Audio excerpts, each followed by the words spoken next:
So, previously on Dungeons and Dragons, you guys went around to the Smiling Lion and started and finished a ruckus there, and after that left several wrestlers in the dust, and left two. Very kind of you to be sitting upon their barrels, laughing and drinking and till they fell off their barrels. Then we hightailed it over to the manor on the hill. Inside the manor, we found lots of rubble. The whole thing is just in a shambles. And Xalia found a bunch of books and found some lore. Lekai also found some books and some lore. And Xalia pocketed a journal after reading it. Seemed to be the journal of whomever may have lived here before during their last little bit. And then Karydin found a kitchen, and It's true. there was kitchen times. Aloe went over to the corner. There was a brief scene where Rhyol walks in, and then Karydin's got a knife in his hand. Aloe's just staring in the corner, and that was. And then it's like, oh hey guys. So that was averted. Then Aloe found a hatch. And we found out that the hatch was trapped. Aloe had the insider information to determine whether it was trapped or not. And Lekai and Rhyol together untrapped it so that nobody got squirted with bean paste and smelly stuff. And made it down into the storage cellar, where you guys met some wrestlers, and two of them were eaten by a giant spider. And it turns out that Aloe's story is true. And chasing one of the wrestlers out to the corridor, or out through this little secret corridor that they ran through, you had this kind of like creeping sensation into you guys' heads, and through some clever manipulation of her gadgetry, Rhyol threw a fairy fire out in the darkness and managed to just barely on the edge catch a very wicked-looking monster. And oops, wrong one. No, that was the right one. Yeah, that was the right one. Catch a wicked-looking monster, and it now sheds. All this light is looking at you. This monster is rather creepy looking. To give you the review, this is sort of like a hunched figure. It's clinging onto a stalactite up at the ceiling, and it's got like a vaguely humanoid limb arrangement. It's got claws, just chitinous flesh, thin limbs, and it's got a huge mouth that has just jagged teeth, and floating in a sort of like eye crevice sort of thing is a lime green eye that can never blink because it is just floating there with a little swiveling ocular that's examining you all. And Rhyol, you have just fray fired it and revealed it. What would you like to do? Ugh, it's hideous.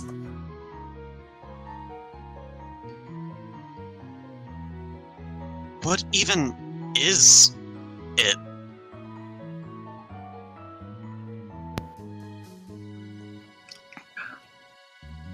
I don't think we should give it enough time to find out. I think that's wise.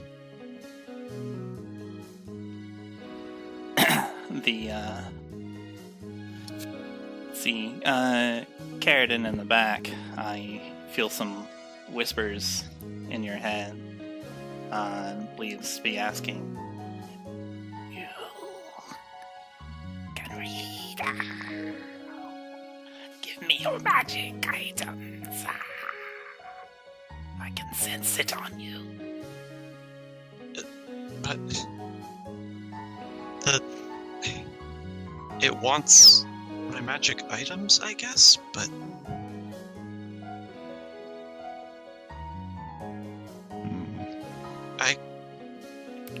Karydin sort of goes into his pack and pulls up the flute. Don't. I don't know what you are hearing, but whatever it is, I don't think you should listen to it. I'm not. Rhyol, I was in your head after you finish your sentence. Whispers creep into your head, and you hear, "Who has it?"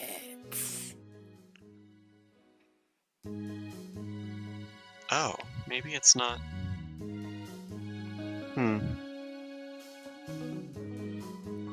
What? And it scampers around as you all are just kind of maneuvering around or not maneuvering around, as you all are just hanging out, and just a little bit of confusion, just scampers to another stalactite, hanging on and eyeballing you all. Can I try to, size it up? Like, could I roll something to try and see, like, how well I think I would fare against it in a fight? Sure. Okay. What would that be? Insight. Okay.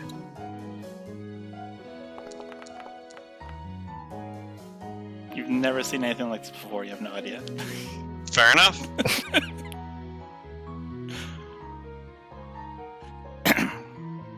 From where you're from, Karydin, your expertise would be animals. Even like you would even have a little bit of an idea about giants or other Dragonborn. Yeah, this is but legit. Not this. Yeah, this is some creature that is twisted away from reality. Haven't read about or heard about anything of this sort of thing. So who knows what kind of weird powers it would have? Yeah. Do we see any trail left from the one rustler that fled the basement room, the cellar? Yeah, you can look around, roll for survival, looking for some tracks.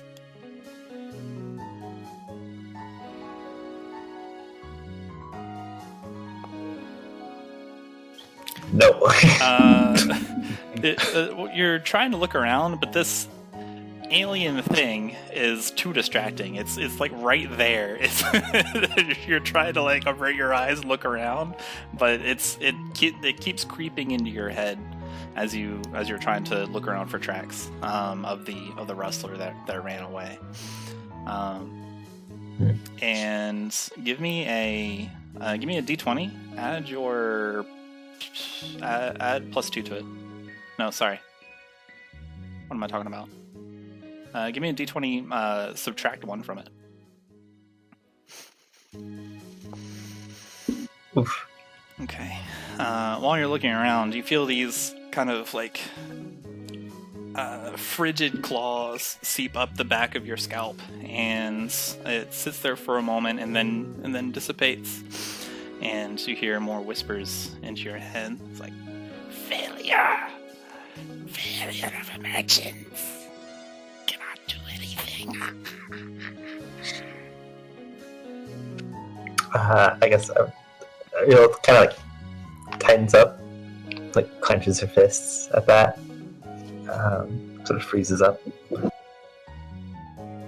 No ventures gained.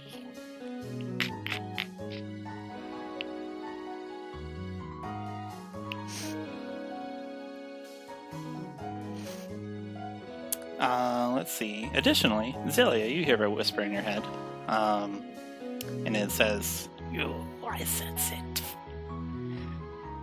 You have one of blaze. Give it to me.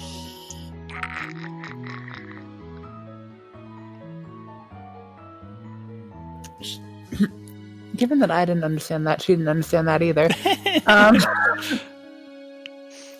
So she just, it would have been a whisper directly in your head, so let me say it again. Okay. Without the whisper. You roll back in the text log, and it says you have one of blaze, and then in parentheses it says cackling laughter. Blaze as in like... That's all it says. Yes, blaze. Okay. Yeah. Okay.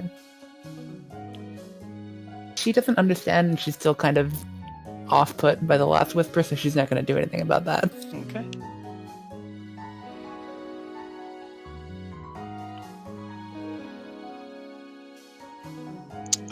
Karydin is going to stow the flute and pull out his crossbow and start to load a bolt into it. Okay.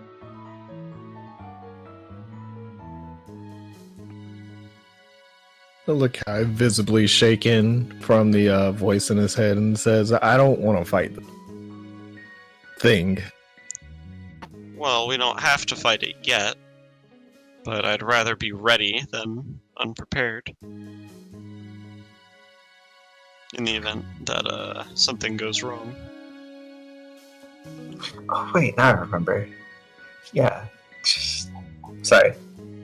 I'm just remembering that last session. It tried to talk to Rhyol, and then the fairy fire interrupted it.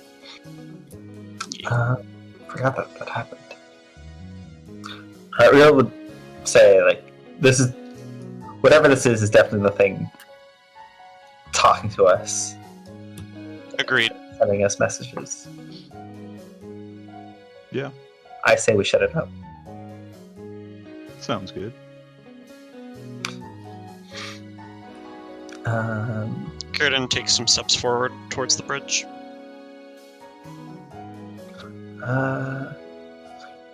So is it? You said it's on a stalactite, or It's on the ceiling. Ceiling, got it. Okay. Yeah, no. Ryol's kind of pissed now, actually. Ryol's also invisible to me. Oh, that's because I was on Xalia. Oh, okay. My bad. Is that a dwarf joke? Excuse me? You're hiding under the spider. God. No, thank you. As you guys shift around, it also shifts and moves over to the other side of the crevasse. As it gets closer, it's now apparent that its lower form seems to have some kind of around its waist. It's got some kind of dangly fabric that covers only its rear. It seems to be some sort of black cape made out of feathers. It's easy enough to see in the violet light, and also from the light that it now sheds because of the fairy fire. And you're now close enough to make out this detail.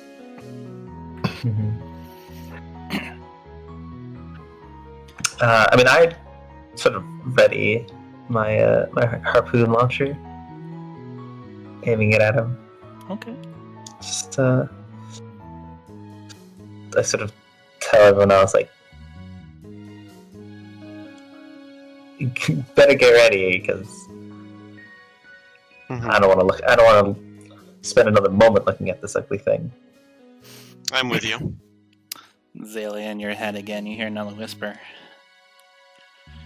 Give me your blaze, I protect. Start backpedaling, actually. Okay. Just get up and just push yourself into the wall.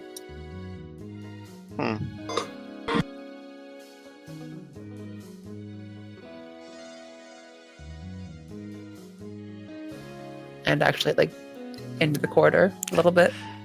Scoot, scoot, scoot. Okay, so you're now, let's see, out of the corridor, out of this thing's sight. It's going to try to move forward a bit to gain sight on you.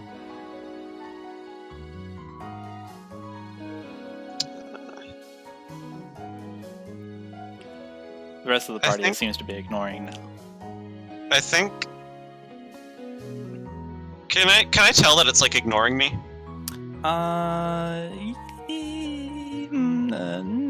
Insight. Okay.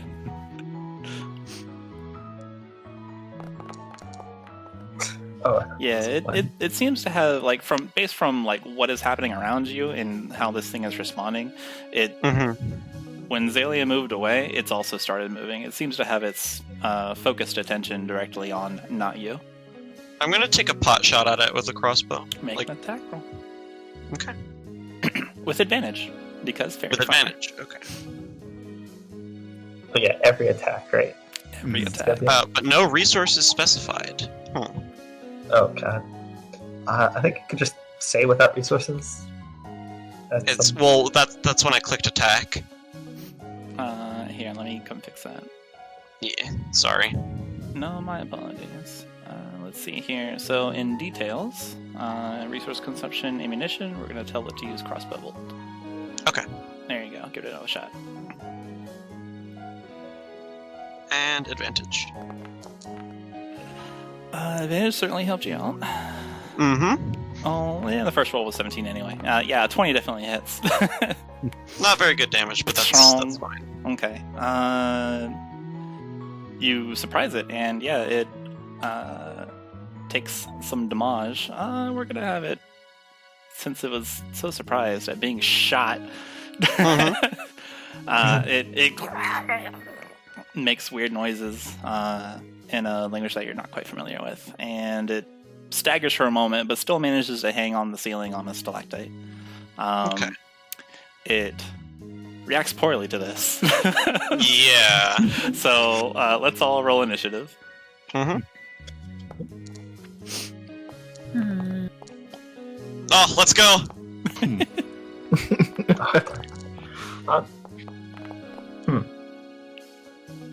Finally, not Jesus. the lowest initiative. Flat 20, jeez. Okay. Aloe rolls for initiative. Very nice. Since you got a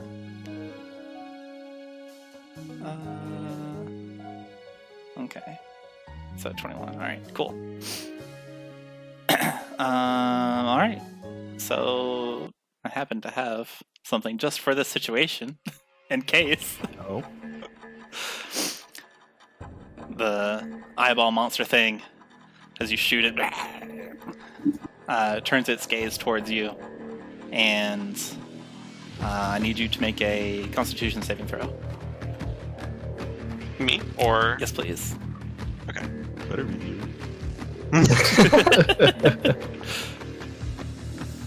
Okay. You feel this. The gaze of this creature shifts, and it seems to penetrate towards you with it and connecting you very briefly with this sort of techno blue color. And then, but you exert your will, your force of will, and shove it away, and whatever sort of crazy aberrant magic it tried to perform on you has no effect. Okay. And it scoots back. It goes back behind its stalactite, and so where it's only showing just its eye. Aloe, your friend has shot this thing that has been peeking into your minds with a crossbow bolt. What would you like to do? What would I like to do?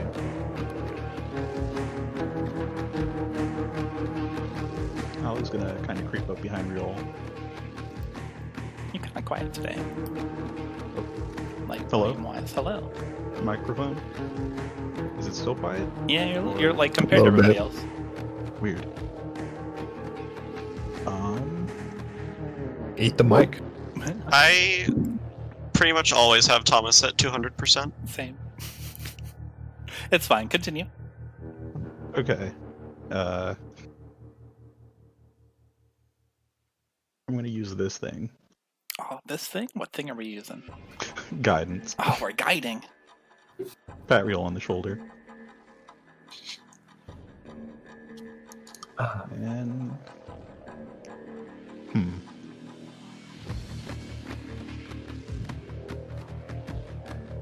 Okay. So you give Rhyol a reassuring go get him style pat. pretty much.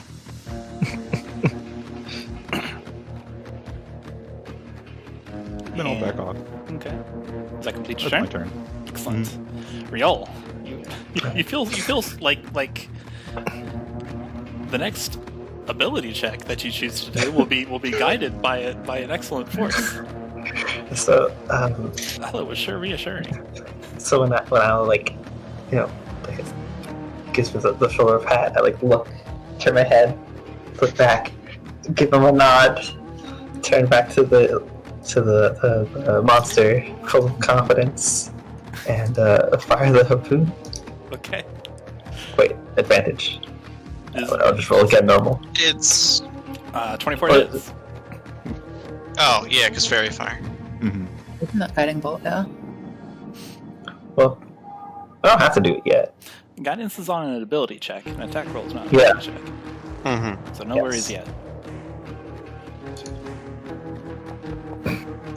Alright, 2. Okay. cool, and it gets pulled down into the river. Yoink! Alright, let me see here. Apply damage, and... Ah, crap, how high did I say these things were? I think the crevasse It was was like 10 feet or something. 10, like that. 15, yeah. Well, yeah, the crevasse was a 10 feet drop from the R level, and then the ceiling I think would have been like probably another 10. Yeah, something like that. Dun, dun, dun, dun, dun, dun. I don't think we mentioned about the ceiling. Sign to... Oh, crap, okay. Bonk. So I'm it very takes, glad you moved back. Thank you, by the way. Oh, I would have had to move here. But... So, boop, boop. And then, boop, boop. It takes a 3d6 bludgeoning damage Woo! from the Wow. fall. There's a 20-foot ceiling, and then into the 10-foot down crevasse. Mm-hmm. It takes 9 more damage. As a Jeebus. as like one of those like sick kind of wet splats you guys hear reverberate throughout the crevasse as it goes into down. Got the high ground now. All right, Karydin. It's over. Or sorry, all right, Rhyol. What else you got? Oh, that's move it a little closer, but I'll say that's my turn. Okay. Karydin, what you got? You see this eyeball thing now shedding its light down there in the crevasse. With the light, it actually protrudes, and where it is, you actually see a bunch of stuff behind it too. Oh. What kind of stuff? Looks like treasury stuff. Ooh. Bunch of junk, maybe? But something glitters and glints in the light, even from there. It goes shing. Karydin. Jeez, I don't have much light. I guess Karydin's gonna take, steps onto the bridge. Okay. Move past, and then he's just gonna load up his crossbow once again. Okay. And that'll be my turn, I believe. Yeah. I'm not Well, gonna actually, Is that how well, that you can't works? load and shoot a crossbow in the same turn, can you? They have the loading property. It just means you can't use extra attack limit. Oh, okay. Oh, okay, I see. So yeah, I'll take a shot at it one more time then. Bye-bye. I should really put this on my hotbar. Bang, bang. You have advantage. Oh, true. I'll do another one. Every attack is advantage until Fairy Fire is dispelled. An 18 Fairy will Fire. definitely hit. The fairy fire is slightly good. Yeah, it illuminates invisible people too. Mm-hmm. 5 damage. That's pretty good. Mm-hmm. Oh wait. It doesn't matter. All right. Sure. Let me know No, for the future. Yeah, it'll matter next time I remember it. Okay. Alright, does that complete your turn? Yes. Okay, and then Xalia. Xalia is going to use Improved Minor Illusion to make a wall here. Alright. So, and then just, box yourself in and then just kind of curl up and sulk. Okay. And that's all she's doing. Alright. She was the one with the torch, wasn't she? Huh? I forget who. We had a torch, right? And I've got my produce flame. I don't think. Oh, do you? we had it. Okay. I thought we did. Maybe we didn't. I guess not. It was dropped in the other room, I think. Oh, okay. Fair enough. Sounds right. Okay. And then Lekai is stepping away for a second. He's checking his watch. He's thumbing through his manual of the training at the academy. I monster. I monster. I assume the pizza arrived. Yeah. Yo, pizza though? Pizza. It did not. Aw.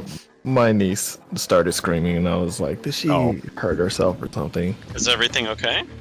It's fine. She's just mad because her mommy's gone. Oh. That's much less cool than pizza. Right? Alas. Lekai, it is your turn. What would you like to do as you all are facing down this eyeball thing?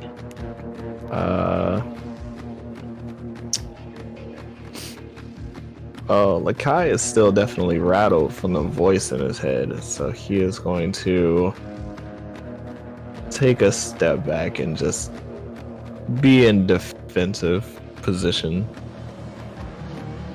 It's more so it's kind of like fighting with himself as of right now. Okie doke.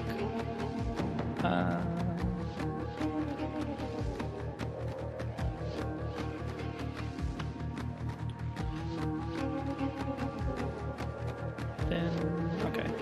So the eyeball monster, now down in the crevasse, is not happy about this. He's going to try to climb up. So it's just he seems to be rather adept at climbing his own space. So he's on the edge of the opening right here, and then he's going to peer at Rhyol. The little lime green eye unblinkingly just shifts and just swivels towards Rhyol. Go ahead and give me a Constitution check or Constitution saving throw.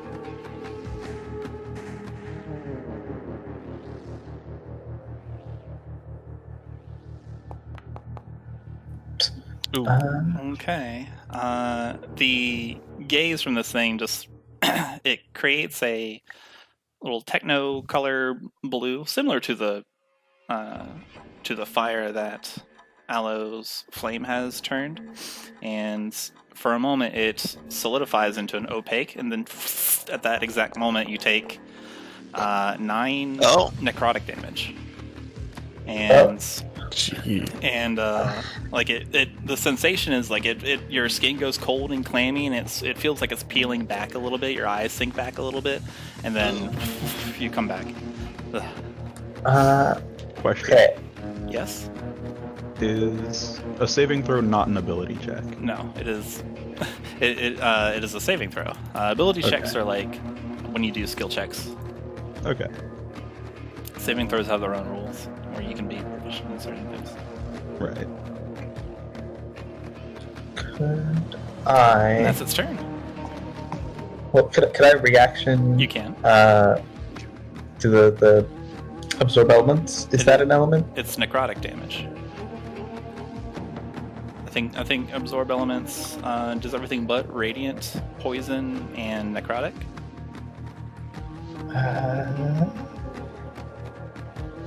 Does it? Okay. One reaction on which you take when you take acid, cold, fire, lightning, or thunder damage. Okay. Cool. Fair enough. Yeah, it doesn't actually in the my description of it on the mini bottom description. If It doesn't you- actually Or- describe oh, it does. Oh. Okay, I see it. Got it. So never mind. Okay. Aloe.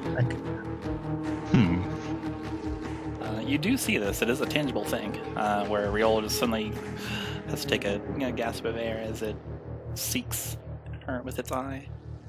Okay.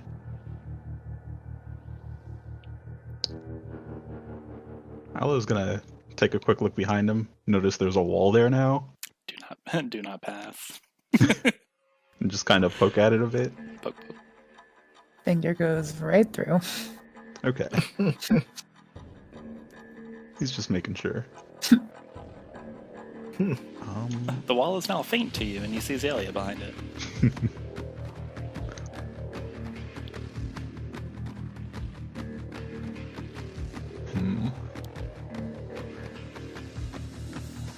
Oh, yeah, it does.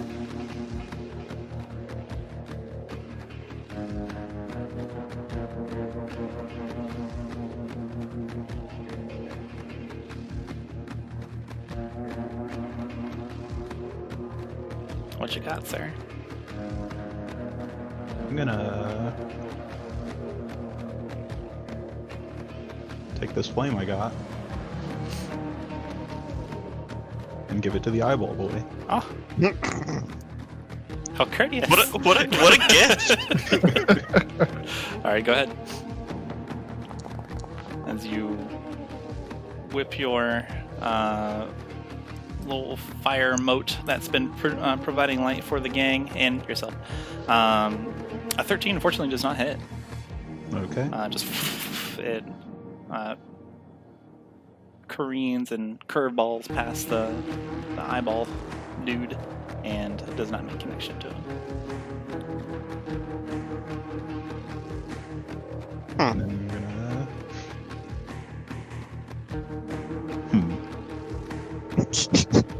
So we're a little bit in the dark. Yeah, I mean... Just see. Oh, cool. Aloe literally can just see. Cool. Alright. Hold on. I forgot how to do this. You open up your character sheet, and then you drag from the wild shape onto your character sheet.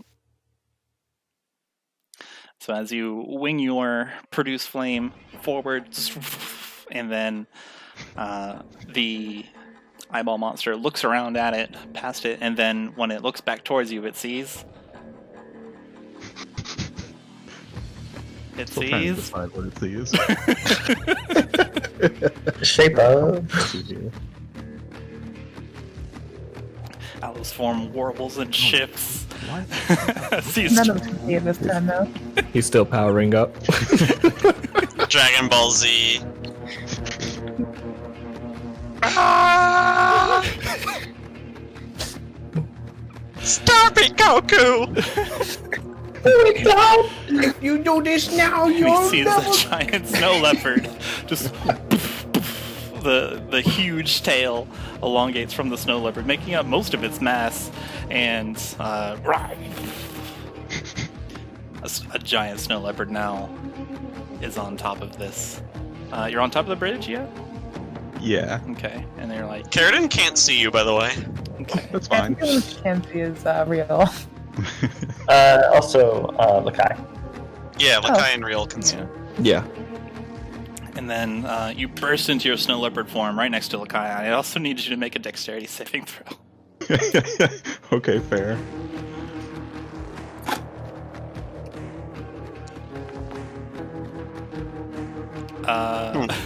As you shift into your larger snow leopard shape, the bridge beneath you collapses. That apparently has been exceedingly rotted and cannot support a creature of your tallness or your largeness. And there's you plummet maybe 10 feet down into the ravine, and you take 3 bludgeoning damage for the fall, and you're prone. Fair.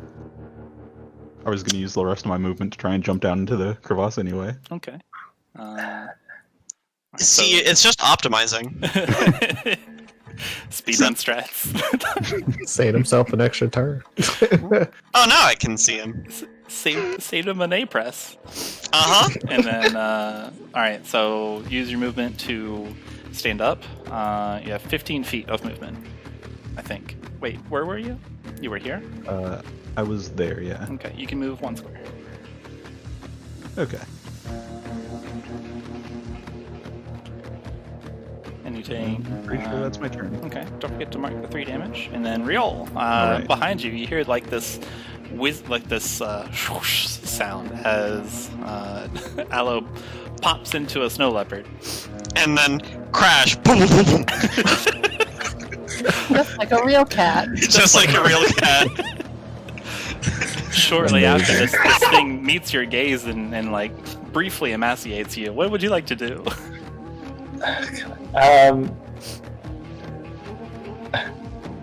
I'm gonna quick.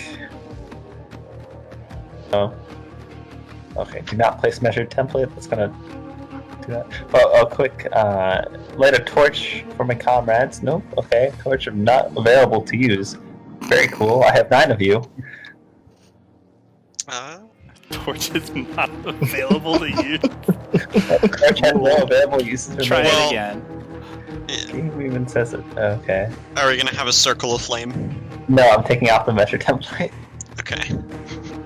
So just lighting a torch for Okay. my comrades. 'Cause I have put a torch on you. Oh, there we go. I know I was the only one, or no one else had to fire. So, Mm-hmm. So is it like climbing on the wall It of has, the ravine? it has, and just, like, look at it has finished climbing the wall, and then it looked at you. Okay. Yeah, you know what? Gave you I'm a just gonna, stern gaze. just gonna keep standing right back at it. What a jerk. Just try and keep pulling it, yank it back down. Oh my god. Okay. You still have advantage. I know. I did it with advantage. Oh, I didn't see it. Sorry. Okay, yeah, 23, as you know, hits, and then 1d6. It takes 8 total damage from this. Oh my goodness.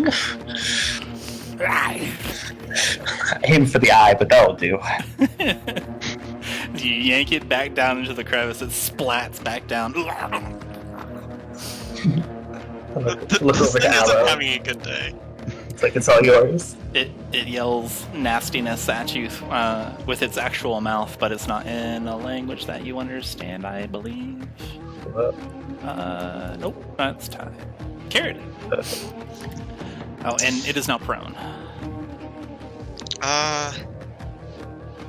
Can I run to this square and then attempt to like slide down the crevasse? Sure. Okay. So that was 25, and then what? Do I need to roll anything to try to get down safely, or? Yeah, that's something you're planning to do. It's fine. And Okay. it's not like it's sort of like loose gravel and rock. You're able to positioning a sort of sonic snowboard down Mm-hmm. with your fighter. While I'm moving, I drop my crossbow on the ground. It sort of like clatters, Okay. and unsheath my longsword and take a swing. Go for it. Oh, it's with advantage. It sure I'll is. give it one more time. I keep forgetting. And 23 hits. Ooh. And versatile damage. 6 damage. Shoutouts to minimum damage being very high. Shoutouts to minimum roll damage, by the way. Being higher than the maximum I can do. Wild. All right. As you skate down this crevice and then it shrieks again. And give me 1 second. We didn't get a short rest. No, we did. We did. We did? Oh yeah, we Okay. did. So then I'm going to action surge Okay. and take another swing. Go for it. 18 hits. Minimum damage again. Snake eyes. Oh well. All right. So, slide down, take one horizontal swipe, see that it's still standing, and then go for like an overhead slash. It manages to lurch itself and get its eye out of the path of your sword swipe, and it goes, just yells at you in more unknown alien language. A telepathic thought enters your brain. No, not you. You can see it like its little black butt cape flays around in the wind as it's trying to like move around. And that'll be my turn. Okay, Xalia, you are in the corner, and you're sure that it doesn't see you. She's not been chased as she's expected, so she's gonna like sneak out. You see a See what she melee. can see. A monster Do bed. I? It's a monster bash. See. Yeah. Oh, I rotated myself somehow. Cool. Cool. There, I fixed it. Yeah.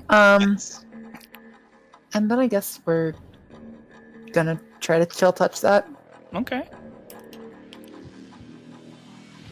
Or else advantage, right? Still. Yes. Yes. Cool. 23 definitely hits.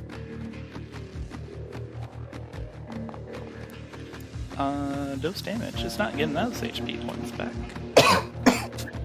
And then she's gonna go back and hide. That's her turn. Okay.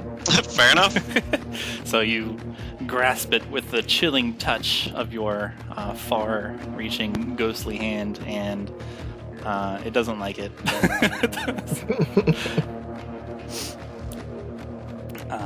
Yeah. Poke it and just chill poke. Chill poke. All right. With the amount of damage, it seems like it's kind of barely hanging on. Lekai, what would you like to do? Well, Lekai is startled after hearing Aloe transform and then kind of fall into the empty ravine. He didn't actually see it because his gaze has been stuck on the monster the entire time. So he throws a dagger Okay. at a very sort of like defensive state. 22 still hits. Yeah.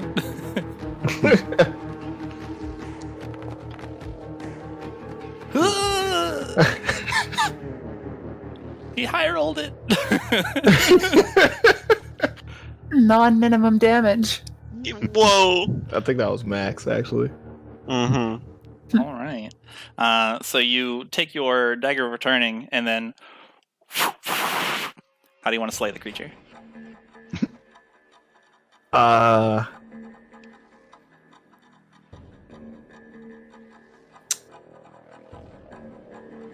Slay, Lekai, slay.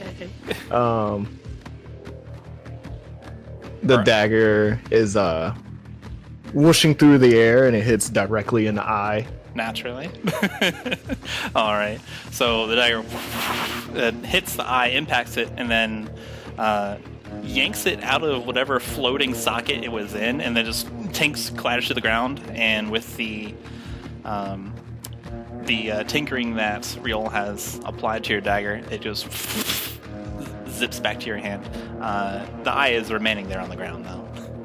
You do not get a free eye. It just yanks it out with such force, it just immediately just splorches out. Gross. Yeah, you hear this gross sound, Karydin. Up a nice little. I'm pretty sure he sees it.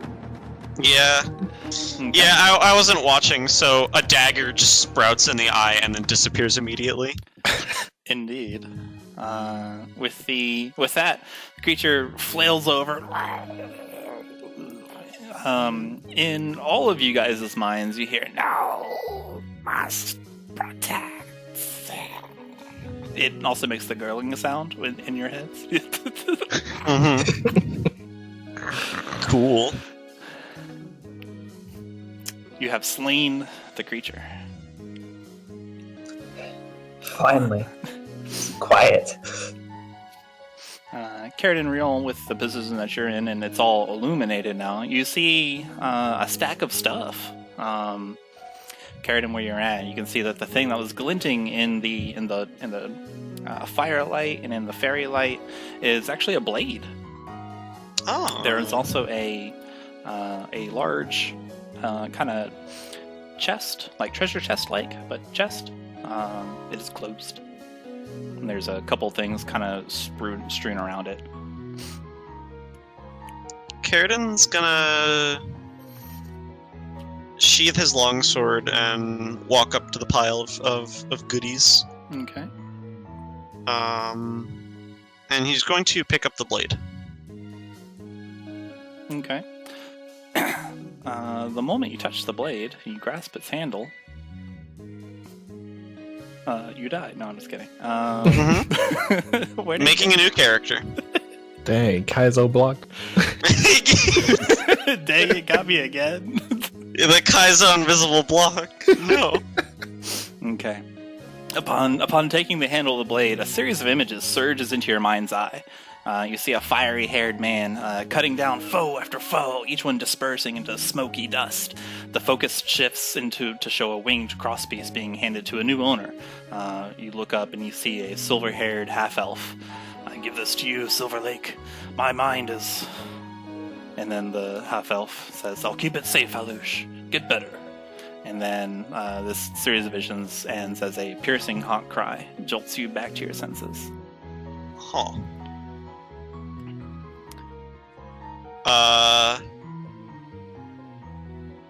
Okay. And you have in your inventory the blade. Cool. The blade is called Kestrel. Interesting. Has a silver chased scabbard. Sword blade is like after the vision subsides, you're able to actually look at it without being accosted by whatever magic. You can see that the sword's blade is inscribed with many engravings of hawks, and its hilt is worked in the shape of a bird of prey with outspread wings. From the visions, you understand that it once belonged to a great knight named Aloe Emberhold, and was given to Kier Silverlake when Aloe felt that he was losing his grip of sanity. As a silver scabbard. Interesting.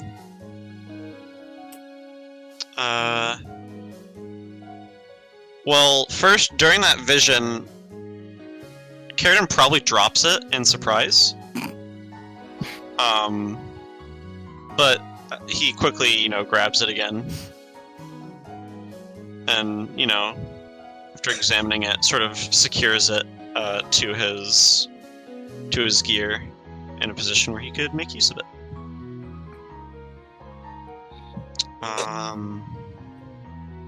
Meanwhile, gigantic leopard just kind of creeping up behind me. Aloe's gonna walk up to the corpse, sniff the eyeball, and just kind of paw at it sadly. It rolls around, submitting to your touch. You didn't get to bite this one. Layla's gonna creep out. The corpse does not smell good, but since you're in a snow leopard form, everything smells like food. Wait. How? Xalia arrives on the scene. You see big old snow leopard Aloe, and a dead eyeball creature. Like, how high up from the ground is Aloe as a snow leopard? Tall on all fours. Aloe is maybe like 6-8 feet tall. Oh, Okay. Jesus. It's a big snow leopard. Mm-hmm.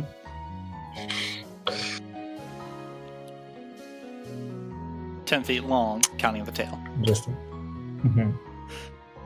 Lekai no longer feels his hair standing up, so he finally regains his senses and sort of joins the scene with the rest. Okay.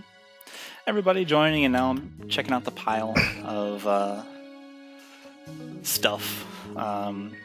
You guys find, in total, 160 silver, 120 gold, And there's some gemstones. These appear to be malachite. And 2 potions of healing. And a spell scroll. That is all the stuff that is around the chest. Inside the chest, it is not locked, so opening it is easy enough. Inside the chest has nothing but a single box in a sort of like the shape of an octagon. It's made out of wood, dark wood. Xalia. Does this look similar to what you were given by Skarn? Or was it Roland? She's gonna pull it out and like hold it up to compare. They they look similar? They look precisely the same.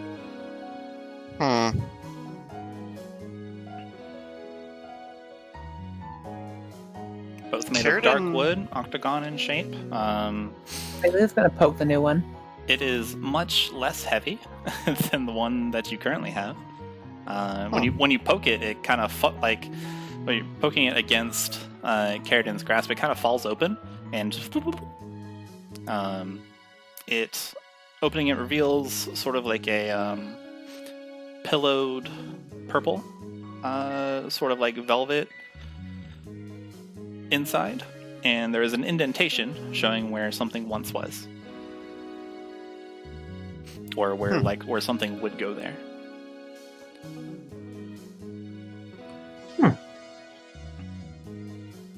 For reference, these octagonal boxes are about like they're like hand-sized. Mm-hmm.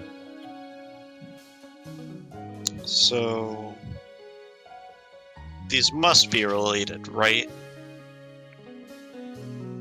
There's no way this is just a coincidence. Does this one have like? I mean, I guess I asked. Like, does this one have a like a locking mechanism like the other one? Well, it was when Xalia poked it, it opened just fine. I don't know.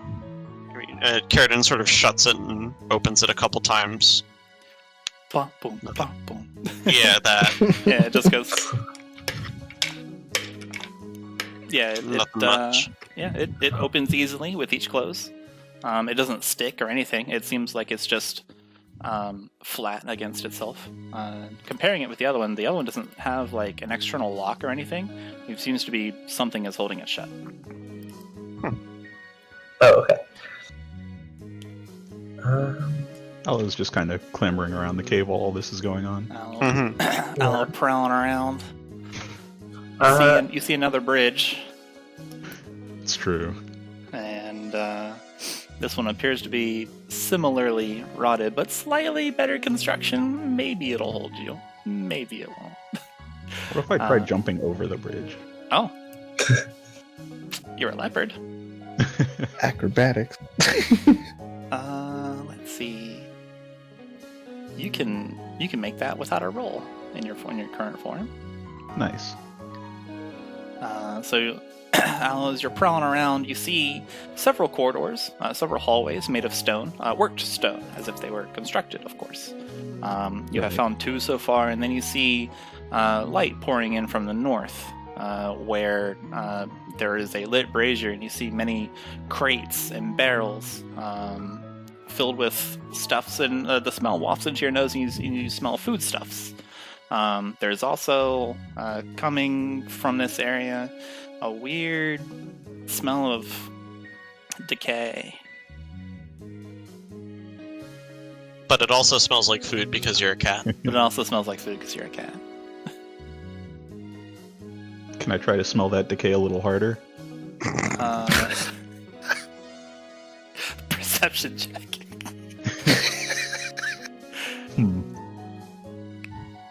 Let me see.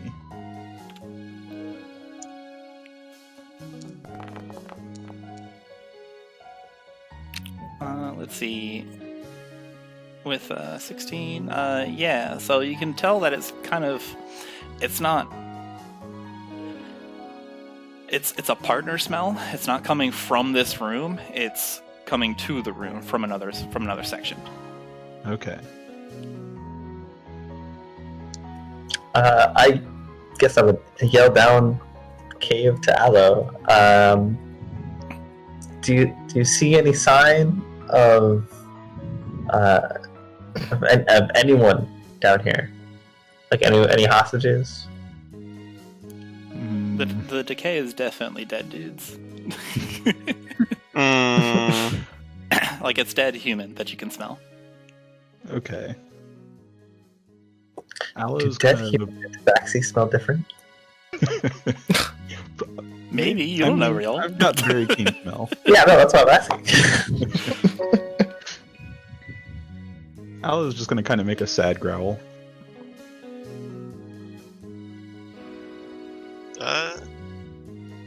Karydin's gonna sort of clamber his way up the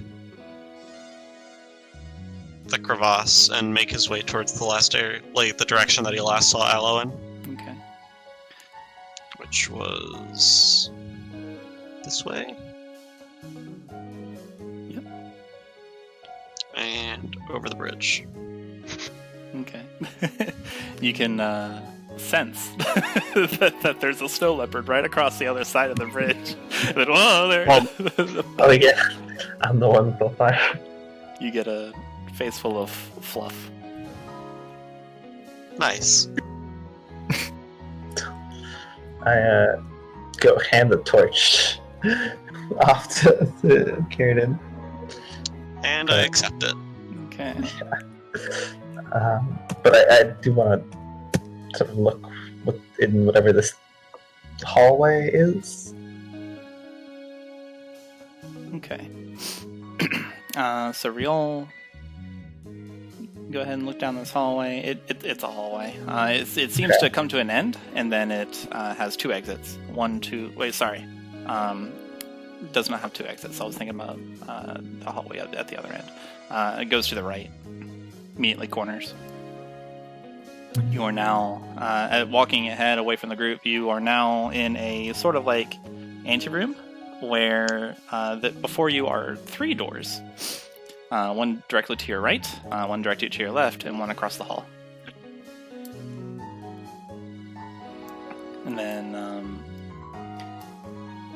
Karydin, Aloe, and Lekai, you all are on the north side of the cave. Mhm. And then Xalia, you are Kind of wandering around. meandering. Also, I do not have the torch that Rhyol gave me. Oh yeah, I don't. I will produce you a torch. There you go. Thank you. Yeah. Notably, Xalia is wandering around in the darkness. Yep. That sounds like a Xalia thing to do. Strangely peaceful. The air is cool, Xalia. If you make me a perception check. Oh boy. Oh boy. Smack stalagmite. Roper!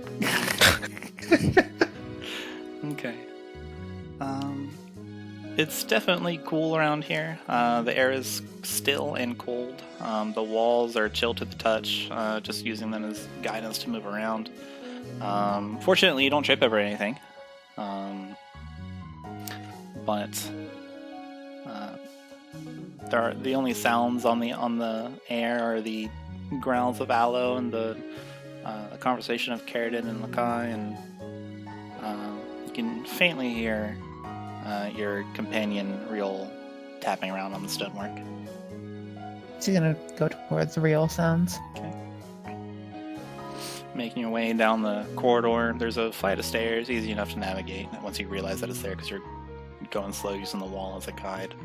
And Rhyol, you see Xalia in your dark vision. You see grayscale Xalia maneuver around the corner. Cool. She looks Xalia like with a spider face. Xalia with a spider face. That's right. One giant eye still. Oh, gross. All right. Meanwhile, Lekai is just gonna slowly shuffle his way up here. Okay.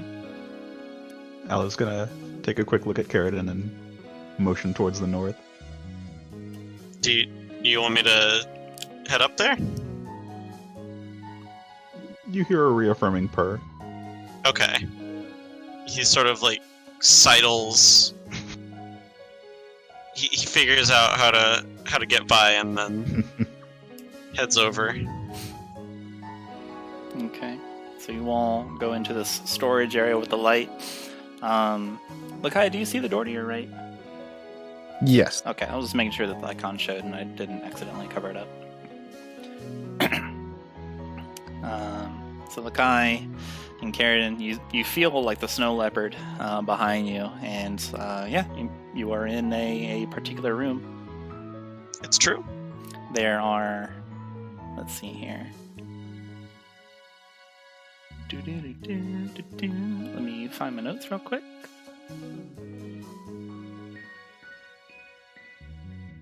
No, what's that one? My apologies. Okay, this room. So this area north of that. It's so as you step out of the cavern, this one has been finished with like stone block walls, and it's got like a flagstone floor. There's several barrels everywhere, crates stored against the wall. There's a number of empty ones, but a bunch do have packing materials like straw. There's hammers, pry bars, nails, some like vaguely mining equipment, and also provisions such as wheat, pumpkins, carrots, all sorts of root vegetables. You can make out a door to your right, and Aloe, that seems to be where that smell's coming from. Karydin sees the pumpkin and kind of gags at it, thinking back to Xalia spider chomping on the pumpkin. Turns to the right and sees the door, and then sort of walks over to get himself busy and doing stuff that isn't looking at the pumpkin. Okay. Averting your eyes from the pumpkin. You are at the door. Would you like to open it? It's true. I am going to open the door. All right. And take a step in. Okay. Ahead of you, you see a couple of interesting things. Something perhaps unexpected. You see a weapon. There's a long sword on the ground. There's a sort of short stool next to it, and there's a sharpening whetstone wheel in front of you. You see a door. Let's see. Yeah, you see a closed door to your left, and then ahead of you, you see a hallway that leads into a room that has various things laying on the ground in large structures.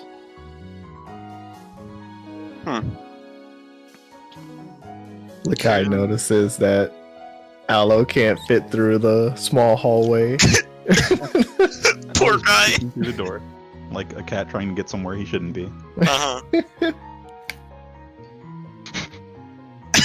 Just mentions, hey, just hang out for a little while. Meow.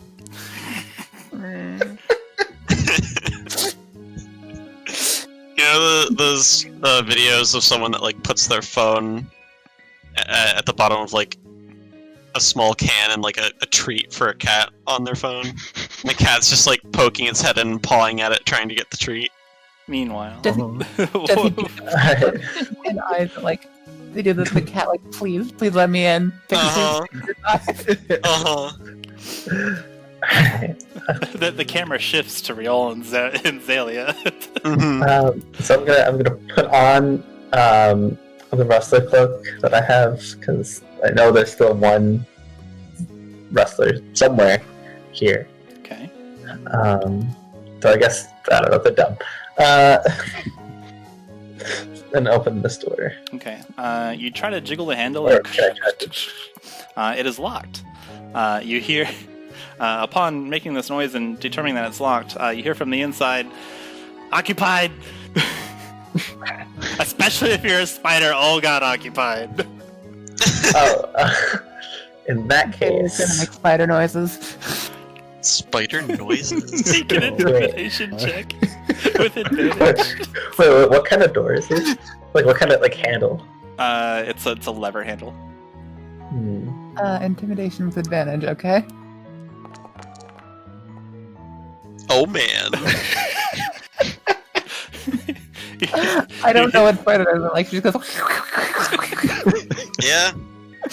You make exactly those noises, and you hear, oh god, no! Occupy! That means go away! I don't want no Okay. trouble, spider! Can I I'm trying to think of how I could do this, but I want to jam the door closed. You would lock this man in the Wait, toilet. isn't it closed? Yeah, I don't want to deal with him right now. I'd rather him stay in the toilet. Also, I'm pretty sure it's for his own good that he stays there too. I'm pretty sure Yeah. that's a fate worse than death. I mean, he'll get out of there. Don't leave him there. Just lock him in for now. You want to starve to death in this shit? Starved to death in the shitter. Let's.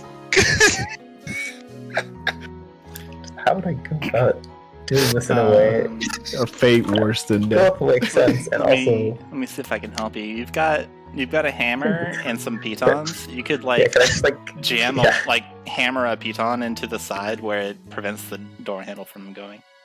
Yeah, that's more or less what I was thinking. Well, then there you go. I just helped you. helped you get it out. I apologize for playing your character for you. It'll never happen. No, you're good. You're fine. You're fine. Don't apologize. I just was looking at those right as you were saying that. So, all right, let me just use a piton. So I have 9 of them. I don't know. Nope, it doesn't like Leave that. Okay. The first piton I've ever seen used in I know. I was like, no one has ever used this. I bet. Death by lockout. You want to starve to death on the shitter? You hammer a piton against this lever, and it'll probably hold. I mean, it doesn't have to hold forever, but Depending on how you surmise that, depending on how desperate this person is, it'll hold. Yeah, I mean, it's just. This isn't like I'm trying to trap him in there forever. This is I don't want him leaving that room right now. I get you. Mm-hmm. I get you.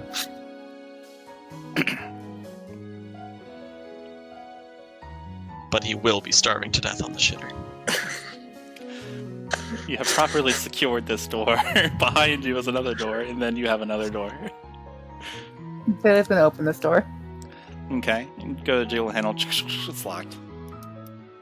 She's gonna. Well. Okay, well, I'll try the door to the north as well. Okay. Just for, completion's sake. Is this one You're locked? opening the door, or you're doing what? Okay, I tried to open the door. Okay. Or, jiggle the handle to see if it's locked or not. Okay. So you're checking if it's locked, or you're opening it? I am checking if it's locked Okay. first. You Foremost. you give it a slow turn. This one's a doorknob. You give it a slow turn, and without moving any force, and it is not locked. You hear a while you're there, you do hear the sound of something impacting the door from the other side. It's a weak sound. It's not like someone threw a dagger at it, but it's like. Does this door open in or out? It opens know away why. from you. Okay.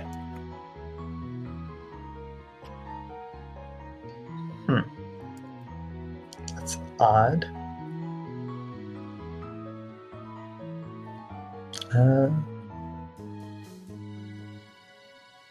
Make a perception check while you're pondering this. I imagine you're listening. Yeah, we're trying to listen to whatever that is. Okay.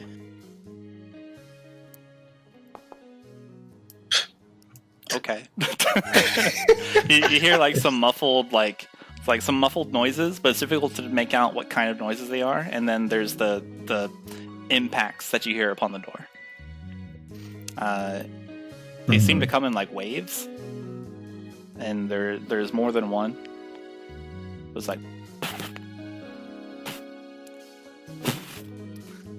same. You leave my onomatopoeia alone.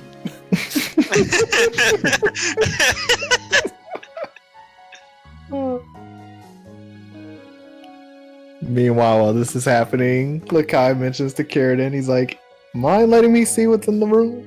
Oh, sorry, and he sort of steps over. Honestly, I was waiting for the meanwhile someone says, I really need to take a piss. Tempted. Anyway. Like, He's expecting a little bit more of the area. Okay, as you boldly stride into the next room, tell me what you're doing before you move it. Right. You see quite a few structures. There are 3 large stone. You can see this in the indoor vision. Also, there's a lit brazier. There's 3 large stone sarcophagi that stand within this what looks to be a crypt. It's dusty in here. Propped up against each sarcophagus is a skeleton. Looks to be like vaguely humanoid in shape. They've got bits of rusty nail. There's like false little columns that are carved in the image of sun gleaming rays all across the stone wall. There's the faint yet obtrusive smell that you can now smell very clearly of flesh that has long since met with death that lingers on the air. Each skeleton seems to have something sticking out of their form. And you also see a door to your left immediately, and then you see a big set of double doors on the far end of the room. Lekai ends up walking through the room and is instantly met by the smell, and just you just hear him yell, "Ugh!" as he tries to get over the smell of dead bodies going on. It's pretty rank. Pretty bad. I didn't want it right there. And sort of taking everything in before making his next move. Alan, what are you doing, Snow Leopard? Thulius stepped away for a second.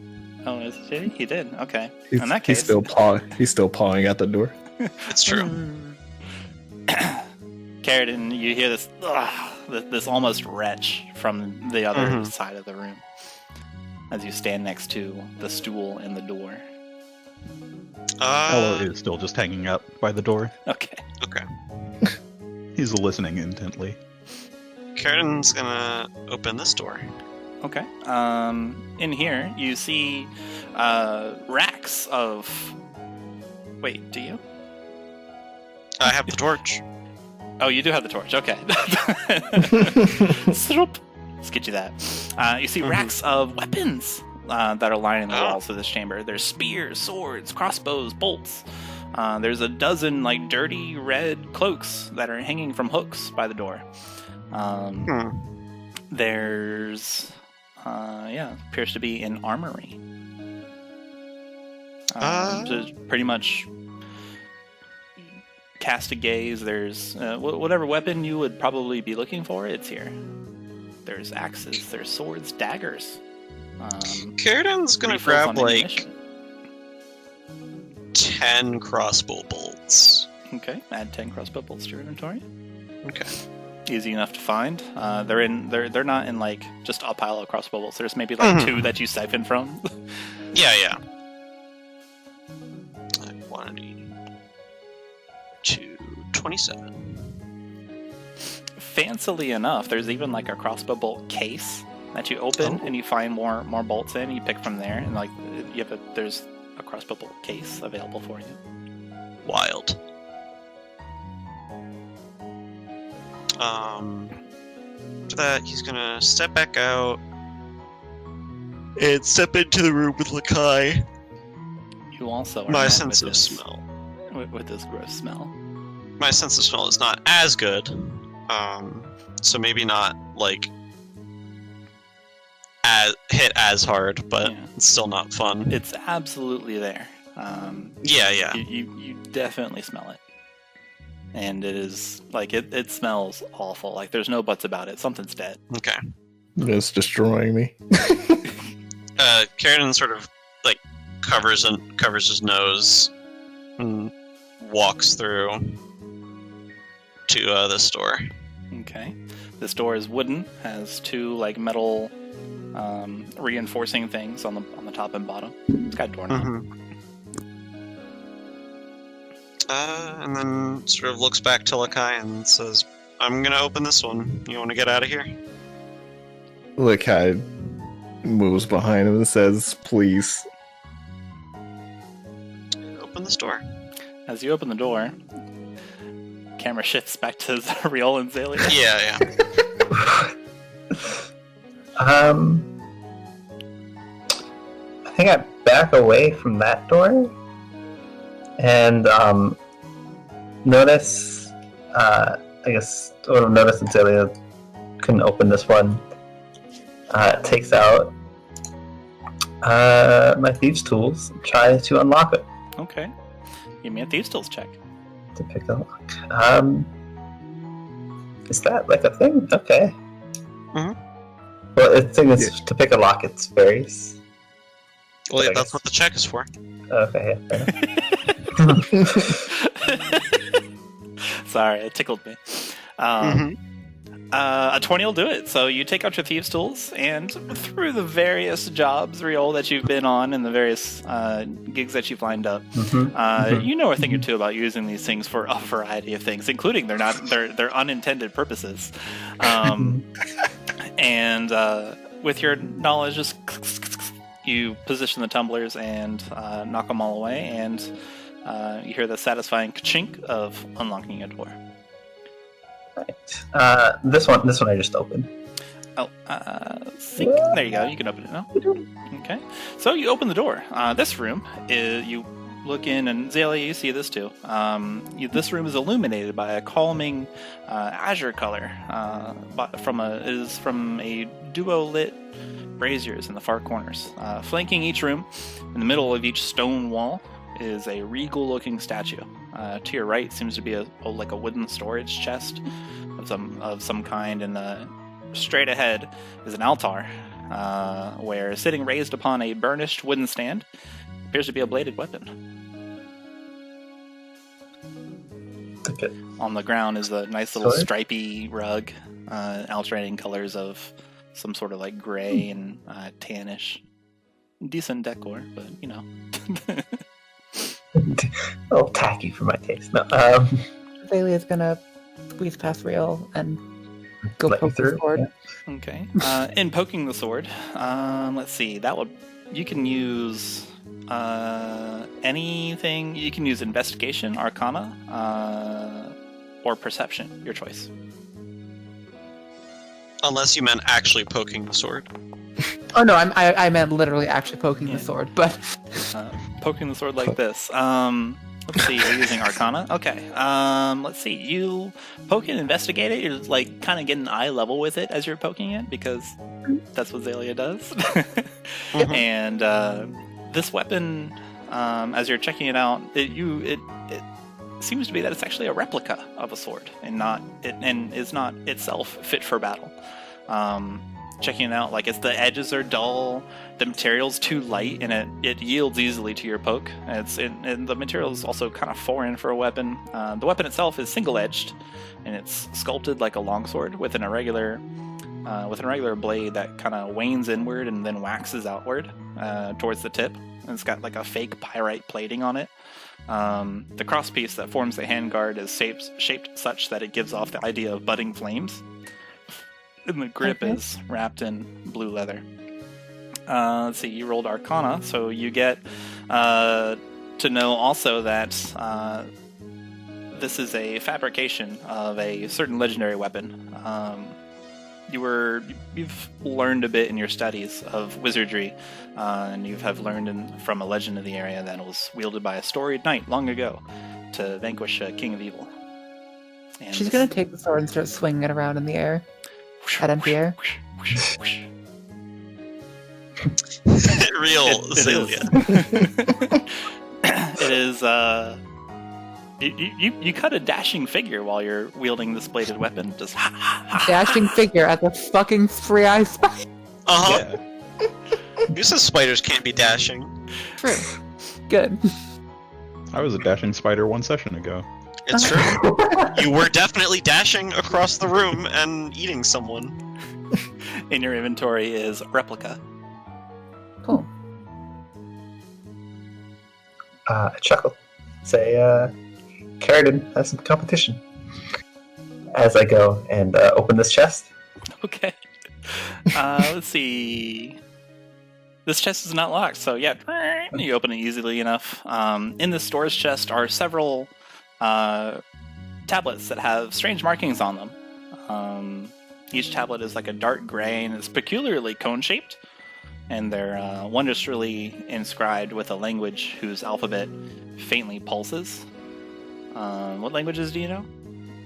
I'm pretty sure it's just Common and Dwarvish. You are not familiar with this language. Well, I think the alphabets are similar to Dwarvish. It doesn't matter, but go ahead. Okay. So that was all. What, wait a minute. What? Dexterity. Speed reading. True. So that's all that was in the chest? Just the tablets? Just those tablets. Hmm. Actually, give me a perception check. That was unfair of me to tell you. No, it's just that. But give me a perception. And our result is 12. Yeah, it seems that's all there was. There's several of them though, like, and they're kind of chunky. Like they're, like if you were to pick them all up, you would be like bundling them with both of your arms against your chest. Is there? I don't know. I don't know if I'd even be able to tell this, but like, would I be able to tell if there was like one that was like a beginning, if they were sort of all connected, or I don't know, like not with your understanding of the language. Okay, then I'll just like pick one. Okay. I'll just like hold on to one and ask everyone else if they know anything about these. Okay. Xalia's gonna drop the toy sword and look at them. Oh yeah, I'll hold one up for you. The replica clatters to the ground. I was like, do you know anything, Xalia? Is it a perception or arcana? Your choice. But these would be arcana, probably. Cool. I'm better at arcana. Okay. And what languages do you know? Let me open her sheet. Comprehend languages. Yeah, she has that if need be, but she knows Common, Draconic, Dwarfish, and Primordial. Okay. This is not a language that you understand, but you do, with your arcana check, you do manage to acknowledge that there is a faint pulse of magic alongside with the writing in these tablets. Okay. So she's gonna take the tablet that Rhyol offered and just kind of sit down and cast Comprehend Languages on herself. Okay. You now understand the literal meaning of this tablet. Let's see, this particular tablet. Let me see which effing tablet she got. There are 10 of them. No, wait. One moment, please. There are a couple of them, at the very least. I was not. All the tablet. I got number 10. You got number 10? Hang on. I was not prepared for... I am looking at one tablet.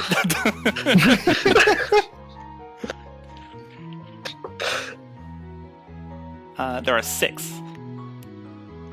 No, sorry. There are There are 8 tablets. So give me a 1d8 roll, whichever one you picked out.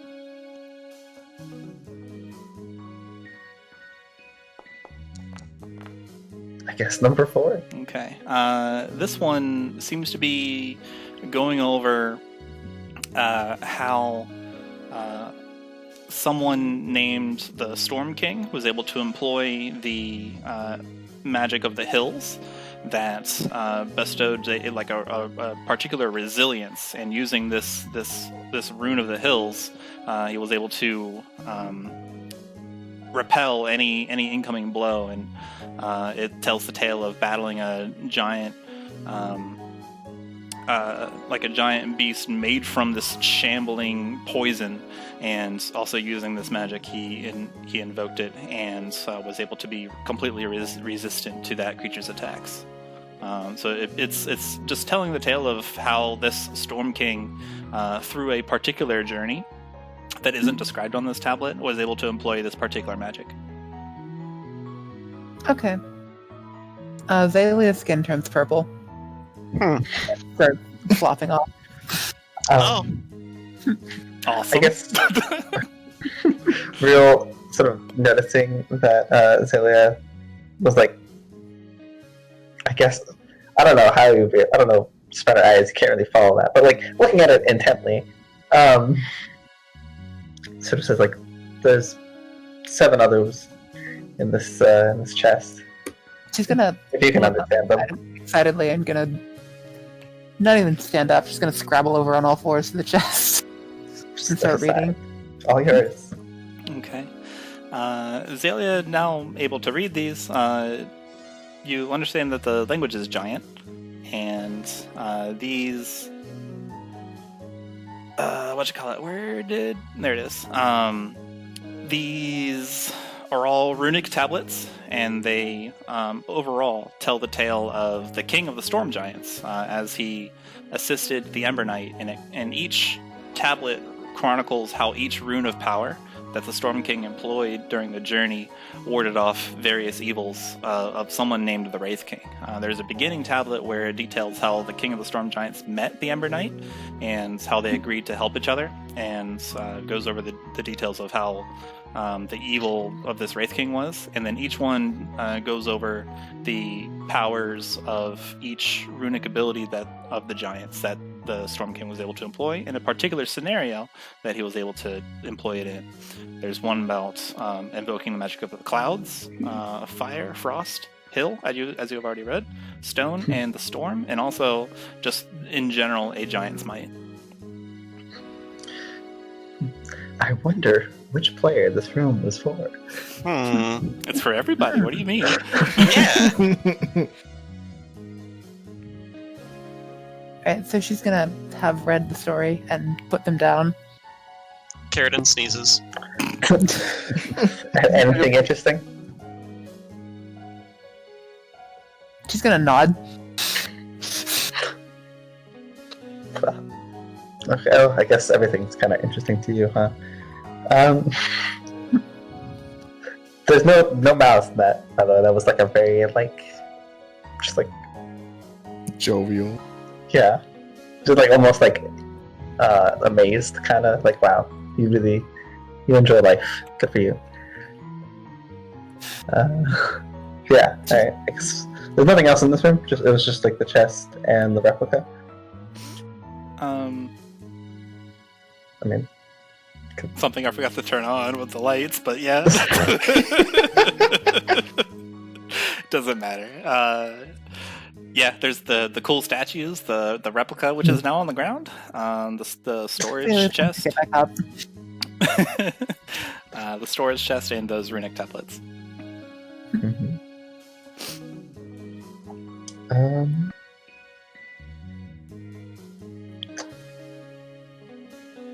Wait, so does Xalia hold on to one of them? Oh, to them, or did She put them back. Alright, well, I'll still, grab one. I'll grab the one I took before. Just in case, to show it to the other gang. Thank you.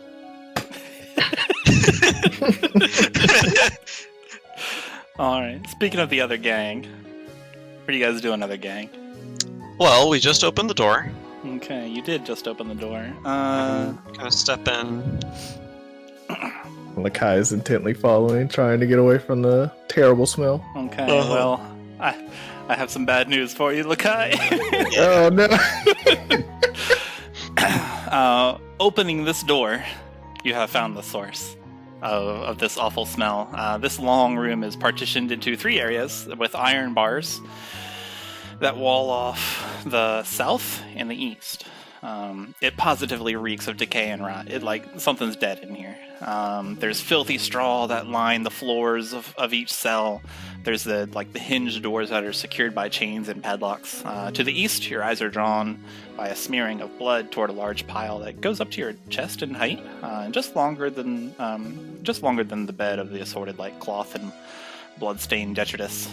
In the southern jail, there's gross straw and there's a little bucket of water, and you see a form huddled in a plain gray tunic, wrapped in sackcloth that shivers.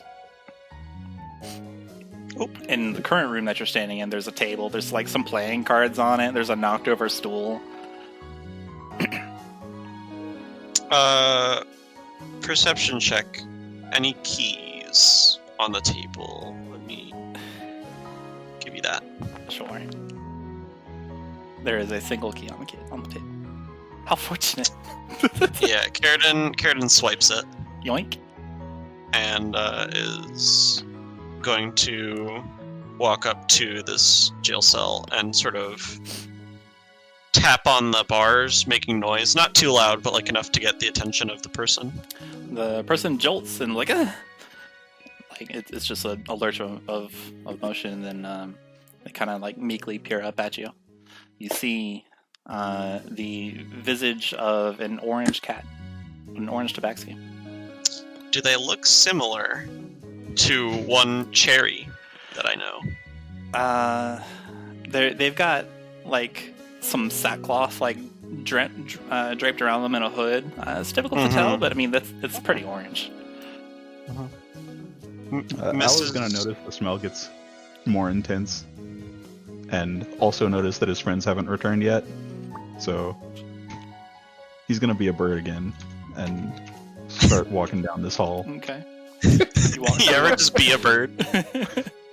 You walk through the hall. There's the sarcophagi. The smell is awful. There's bone bros that are sitting up against it. They've got stuff sticking out of their skeleton rib cages.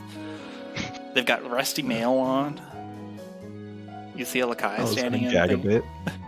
Just tiptoe through this room. You see Lekai, who's about to make a Constitution saving throw to prevent from retching. And you walk in and you see Karydin tapping on the thing. You're good. You see Lekai tapping on the iron bars with a key, and a figure just jolt with motion. Mrs. Jubilee? I believe we can get you out of here. Who are you? I'm a friend of Cherry's. Cherry. Make a persuasion check. What do you mean? Make a persuasion check. That's Oh, what no. I mean. Oh, darn. I'm a friend of Cherry's. No! No! You just want me to tell you where she is? But we're not wearing a cloaks. Oh god, it's bright. Don't worry. It's so bright. It's no longer bright. Relax. I got. Fair. She's safe with Bartholorum. I promise. But you need to get out of here and see her again. Make another persuasion check. I'm not even lying. She doesn't know that. That's true. Is she chained up That's or why it's anything? persuasion, not deception. I know. Higgins. She seems to calm down at the mention of more people that she knows. Because she wipes her nose. She's fine. She's fine. She squints back at you. And she removes the sackcloth from a hood, and you can see now that this is very definitively an orange Tabaxi. She is emaciated and weak. She's like, ugh. Slay's been here uncared for a while. She's been barely getting enough to eat, and she wobbles a bit with her weakness, and she looks at you all. Are you wearing the... Did you guys ever take off your scarlet cloaks? No, we never wore them. I was the only one that put it on. Was it? In the room. Yeah. Okay. Yep. Alright. That's why I put it on when I was trying to open the doors. Okay. I seem to remember like somebody else, but I can't remember who it was, so maybe I'll just... No, it was also me, again. Oh, okay. I did it at the last session, too. I tried to bring it out and be like, hey, what's up? Yeah, I think all of Yeah, us at least picked In up the a middle scarf, of the but- fight. Okay. So you, Oh wait, no, the other one was that That's Xalia did the illusion. Oh, Yeah, oh that's yeah, what- that's what I was remembering. Okay. Alright, so she That's sees long that you're gone. not wearing these rustler cloaks, and she takes a step forward and says, and Bart? He's well? He's well. What's your name? Who do you work for? My name is Karydin. These are my friends Aloe and Lekai. We don't work for anyone, really, though right now we are looking for Scarred Earthbeard. He has been accosted by bandits. Well, it's a long story. I don't know that name. Well, regardless. And he sort of takes the key and unlocks the jail cell door. Okay. Jail cell door creaks open. She takes like a weak, faltering step and puts her hand on the bed to steady herself. And she'll ask, "You said Cherry was with Bart?" Cherry is with Bart. She seems to like blink, trying to blink away something. And make a persuasion check. Okay. Last one, maybe.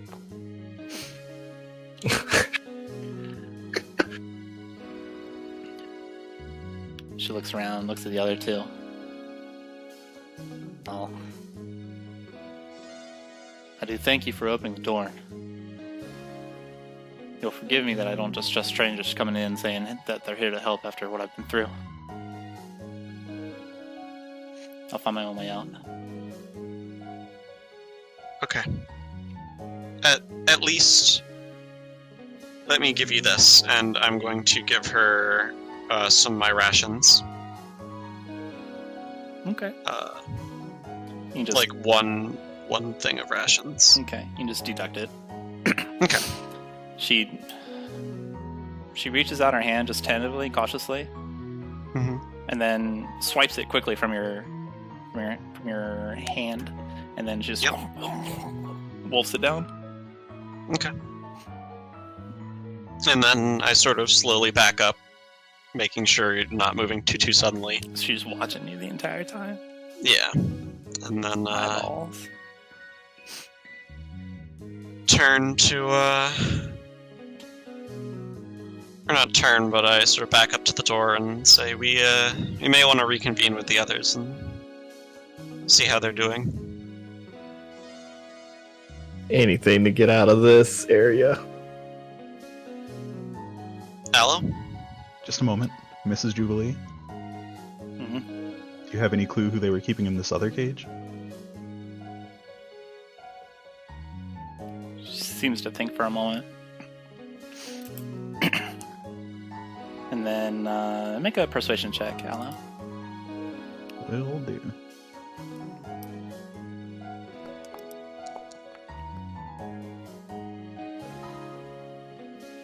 She sits down on the bed as the answer to this question seems to weigh on her. She mutters out, "It's Hiram. Killed him, stuffed him in there, and dropped him under the straw." Hiram. Lekai turns around as soon as he hears that name. He's like, wasn't that the person that we was looking for? No, that was the person in the... What is it, the town... He's the town master. They killed him 3 months ago. Yeah. 3 months. I see. We have... That's concerning.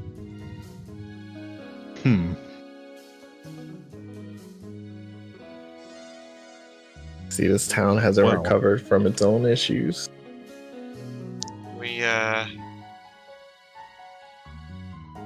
That's very important information. Why?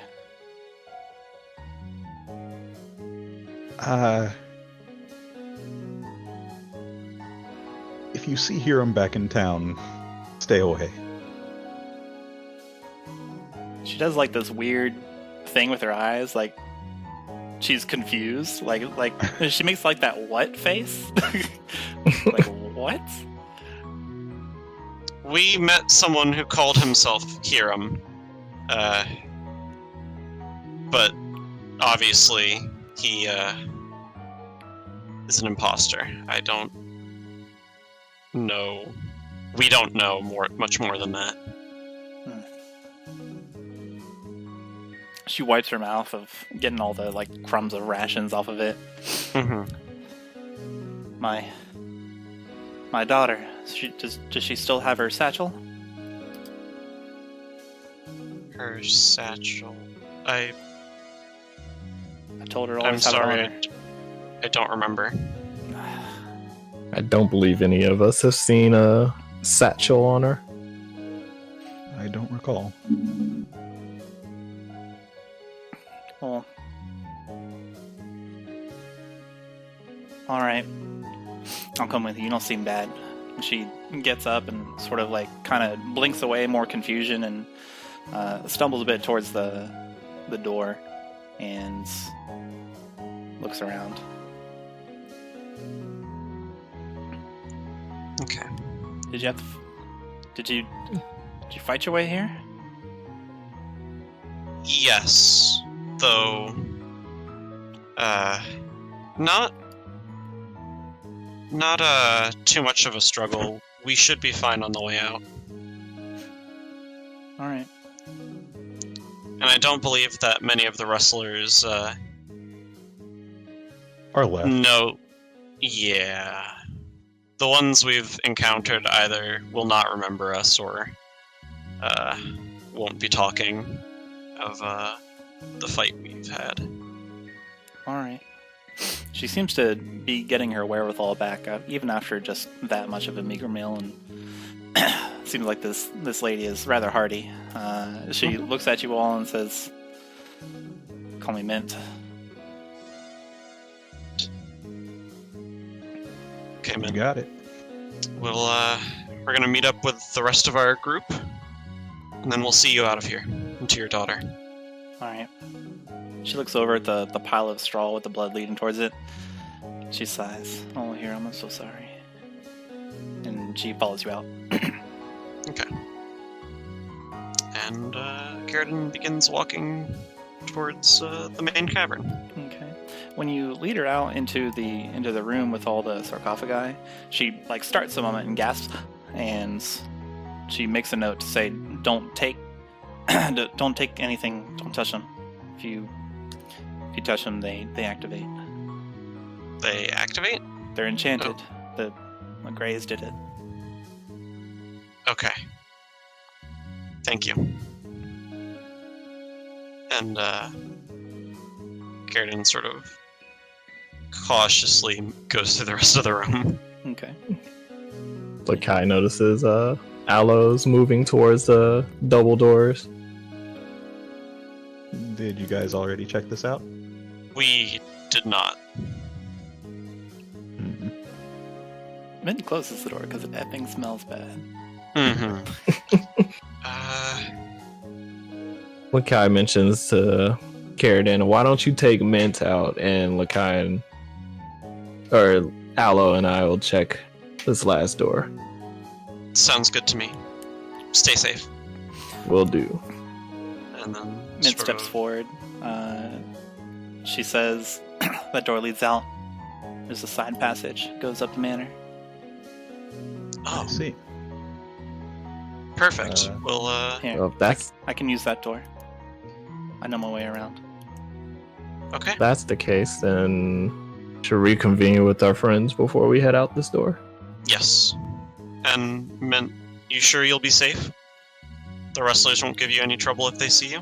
I'll give them trouble if I see them. Fair enough. Not a girl. She opens. She goes through the double door that you have opened it for, and moves forward. Kind of cautiously taps around with her footballs. Appears to jump over a particular section. Lands kind of off balance. Looks back behind her and twitches her nose, and then scampers along. All right.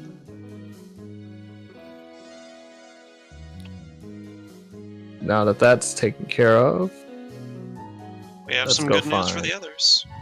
Okay, and you guys make your way back to the other people. Yes. The rest of your party. Okay. I think we'll take a break there, Okay. sounds good. and I'll move you all over there so everybody can refill their schwatter and their Mhm. snacks. Big move. I will be. Okay. Oh, so they're just gonna. So we just like waited around. Okay, that's fine. No, we can, and we'll return to you guys. Okay. Like from my imagination point, it was like while you guys were investigating the blue rune, like the room with all the blue. Okay. That was going on. Okay. And then shortly before everyone arrives, you'll have the wrap up for you. Okay. Fair enough.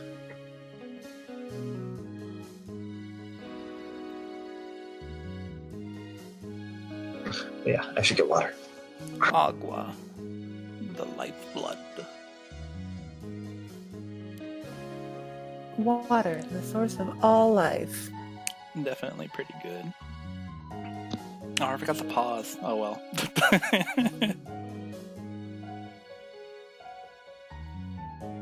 Okay. You're fine. And then, while this is going on, Xalia and Rhyol. How goes it?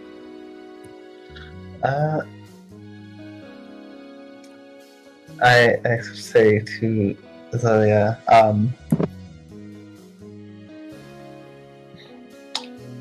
I know you don't seem to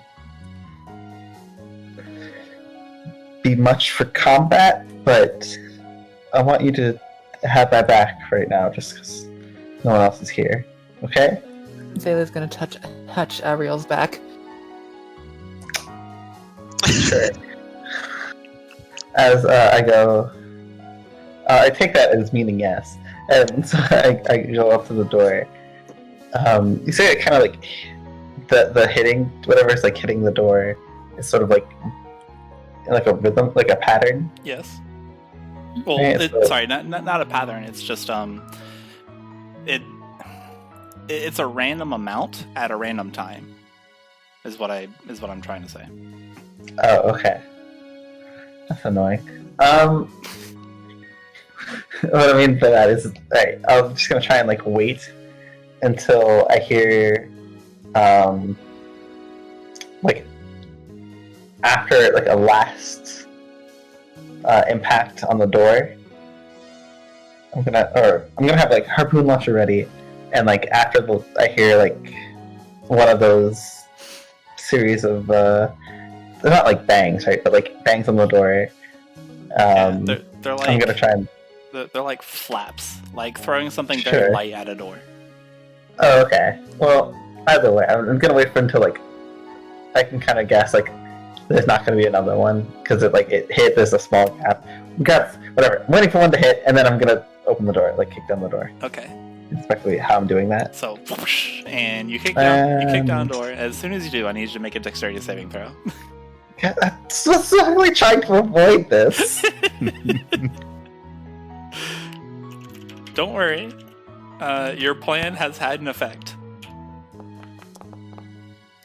You kick down the door, and immediately coming whizzing at your head is 2 playing cards. Just and you just nimbly dodge out of the way, and you avoid being pelted or serrated, depending on how hard they were throwing these cards at the door. And Paper cuts. you were doing something, or you're able to detect that these are cards and not like darts or daggers or anything. Okay. And so you bust in, and you immediately get a survey of the room. And let me get you the survey of the room. So in here, there's like several worn tables and chairs that are kind of like around the room. There's like wooden benches that are against the wall. The walls themselves are decorated with kind of draperies. On the table, there's a bunch of ales, and there's like a giant stack of cards. There's dice everywhere, trinkets everywhere. There's money everywhere. And then there's 4 tough, burly-looking wrestlers wearing their scarlet cloaks, and they're all gathered around the table. There's the stack of coins next to them, and they're all just throwing cards at the door. Wait, I'm storing my my cloak. And what would you like to do?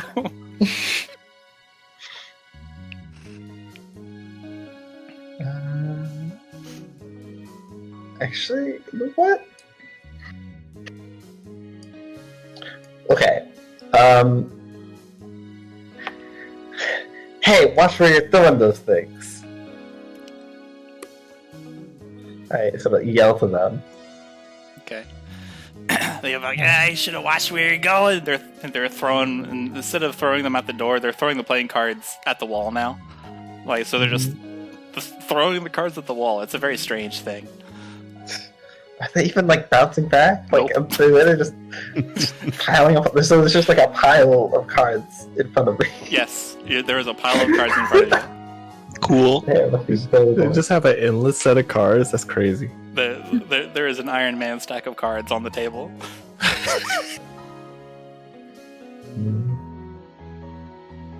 I need cards like that. You look down at the cards at the that are at the floor or that are at your feet. They're not like playing cards. They're not like faces or suits or anything. They seem to be from some sort of card game. Like they depict pictures, and each one seems to have like some kind of thing that you have to do whatever. Yo, triple triad? Tetra Master? Okay. Ooh. And one of Open them the one of door. them looks above you, Rhyol, and they see Xalia in the back. And then in a flash of motion, one of them runs forward and tries to grab you. Oh, Are you? don't worry. Do you resist? She's my captive. Oh. I'm a new recruit and looking for where we bring the hostages. Make She's a persuasion check with advantage. Whoops, where am I even? Xalia, remind me, you're a spider with one eye and your skin's purple? No. Okay, so she's currently a spider person Okay. with a single extra, like, big funny eyeball monster eye in the center of her forehead. Oh, And then when she man. read about the poison monster, she changed her skin to be like purple and sloughing off. Okay. Okay, you know, I'm Making gonna sure. use my inspiration and re-roll. Go for it. So just re-roll one of the die, right? I don't get like. Yeah, you reroll one of them. Is this the initiative? This is the Also, just for the inspiration. sake of it, because she's apparently tall. Oh no! Oh Didn't you have advantage on the first one? yeah. So you get to roll again. Yeah, you get to reroll like the roll is what inspiration does. So you can reroll the advantage. Oh, okay. I thought it was just like a die. You reroll a die. There's a way to be optimal about it. Oh, there we go. The save. Much better. And also because Giants, she's going to be like scraping against the ceiling of these corridors. As she was reading about Giants. Amazing. I'm just like this small dwarf with a giant spider lady behind me. Great. Yeah, I'm in control of this situation. Yeah. A little bit of purple skin drops under your head. Okay. Gross. You are golden size. Okay. Yeah, I like point my, I guess, drawn harpoon launcher like back at Xalia. Like, don't make any sudden moves. But seriously, where are we supposed to take these? Yeah, where are we supposed to take these guys? They go over on the other side. You gotta watch out for the eye monster, but you can go. Man, don't they teach you nothings? You gotta. On the side. All right. Where the water pool is, you gotta go under the stairs, and then there's you go past the Bone Bros. They're there. Alright, cross the bridge, past the Bone Bros. Got it. Alright. Hey, wait, you say you're a new recruit? Yeah. Hey, come here, what's the password?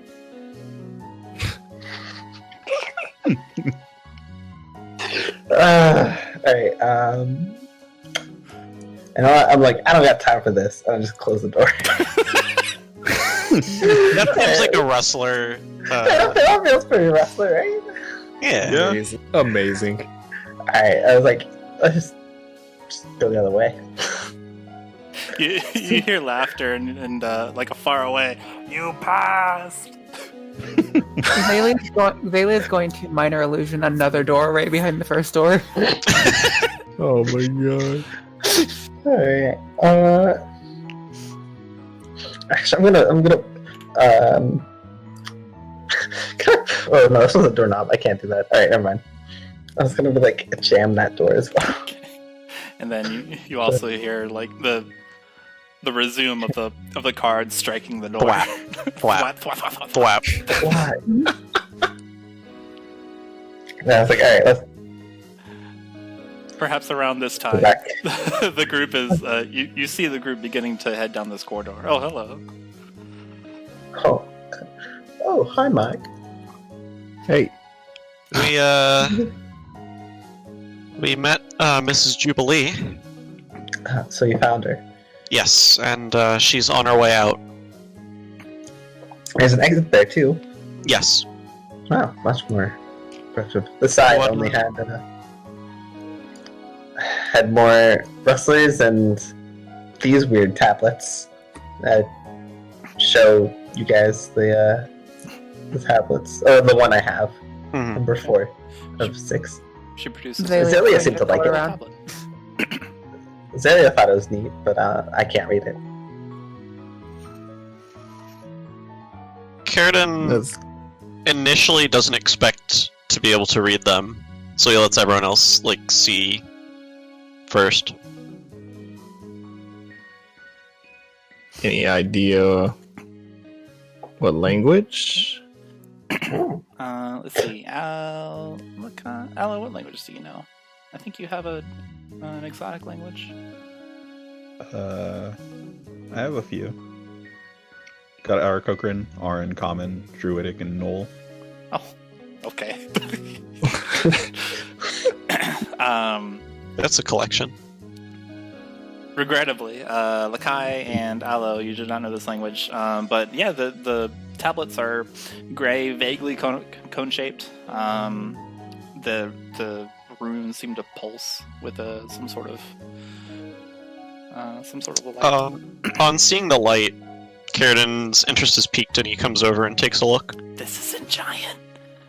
It's in Giant. Mm-hmm. Karydin gasps loudly, and quickly reads through the tablet. I assume he picks up basically like the middle of the story. It is the one that Yeah, was originally picked, so it's the Hill Giant one. Yeah, it's the one where it's like he invoked the mountain and gained resistance. This. That's what it's saying. Were there more of these? I said look back. Yeah. Look back to Xalia. The 7? 7 more? Right? Yeah. Karydin. Yeah, Vela's gonna nod. Karydin, pushes past immediately and runs down the hall. Vela's going to, not point the sword at him, but, give it at him. Karydin blows past the sword. He does not care. Okay. The door on the left. The other door's up left, please. Don't mess with them. I'm trying to decide if you take a single HP of damage or not. From getting From poked the with the sword.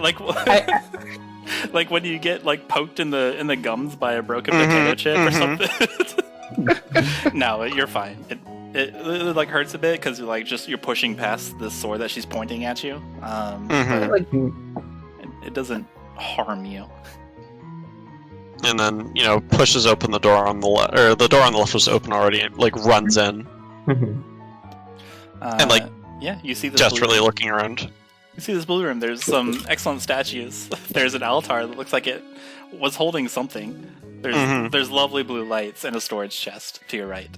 Runs over to the chest and scrounges around to find the tablets. There they are. And then grabs them.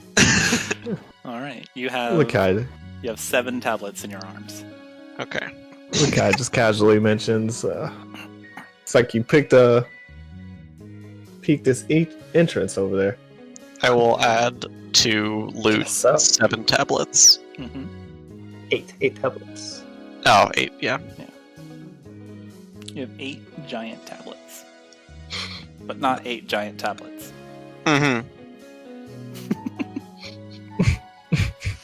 Giant tablets, small.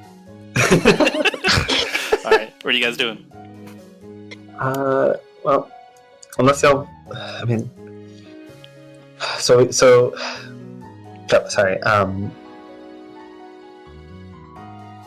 Did you find? Was there anyone else? Was anyone else there? Anyone else alive?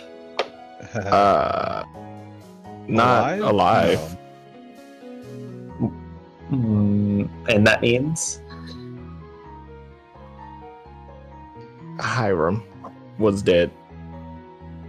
what do you mean? We saw him. Did they kill him? It's only been a day. It's not possible. Mint, Cherry's mother.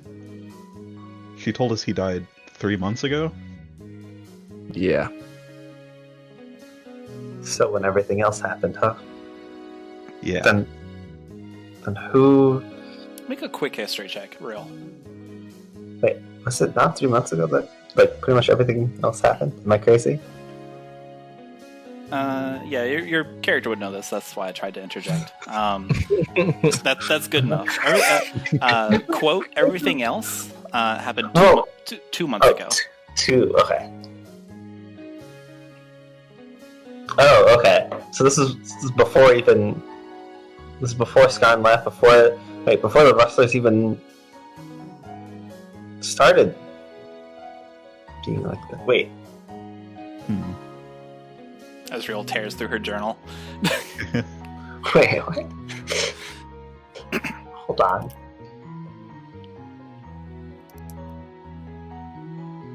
If you're saying this is before when everything happened, then I guess they started with Hiram first to make sure there's no suspicion. Thalia's gonna turn into Hiram. Okay. You are now a rotund, mutton chops, bald, kind of like evildoer mustache. Yep.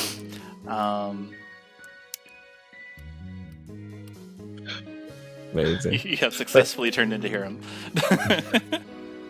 said You were now Hiram Walker, Town Master. Well, you said they killed Hiram 3 months ago? Or they just That's the captured him? story. Killed him, threw his body in a cell. What? Yeah, it's not pleasant in that area.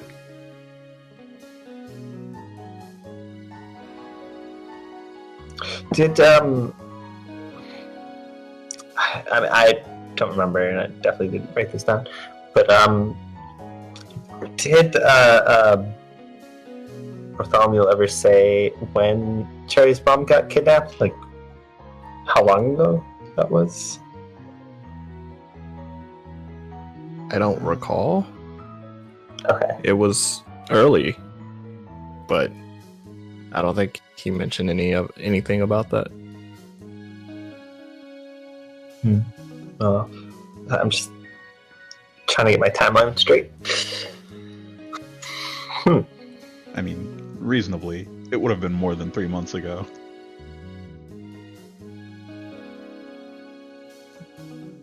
You think? I don't know how else she'd know about Hiram.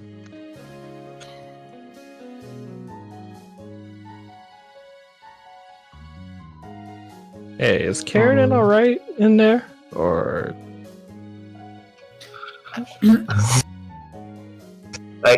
mean, I'm actually able to come running back with a bunch of. Yeah, Karydin is. Karydin tumbles down the stairs. Yeah. His tablets roll all over the place. On cue, Big grin on his face. on cue, Yeah. Karydin comes back with tablets in his arms, this big old smile beaming.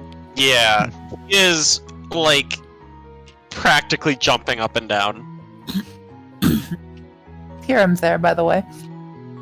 That's right. He like sees Hiram and goes, "What? It's Xalia. gee, okay." She's gonna give the overly large smile on Hiram's face. I don't like that. Okay, Xalia. Good to see you too. She's gonna wave happily. well, now you've seen three Hirams. You can add that to your history books. Yeah. Alright, well. I mean, so we've got what we came for, and I personally don't see any reason to fight any more rustlers. Let's get going. I agree. A day full of that. While I was a cat, I did find another path we haven't explored. Oh? Yeah, it was up You this way. fit down the path? I didn't. I Just saw look the at it. path. Are you calling Aloe fat? Just very fluffy. It's all fur. He was a big cat. It's true. He brings you to a corridor made of worked stone that seems to lead, gauging distance, seem approximately past where you were. Rhyol, where you were engaging with those rustlers, throwing cards at the wall. Okay, I can kind of like hope I'd be good at spatial awareness. This is where your stone cunning comes into play. Yeah. Oh man. Oh baby, let me just click on that real quick. Why not? Because I'm never gonna click on that again. Your knowledge of stonework and like how construction is constructed.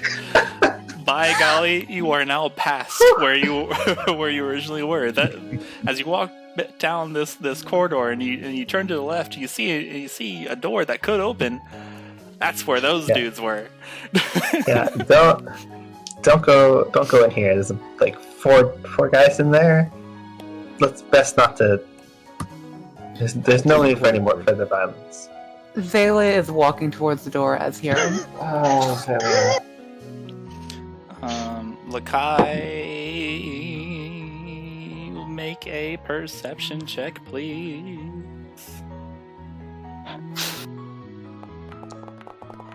Wait, do we have to...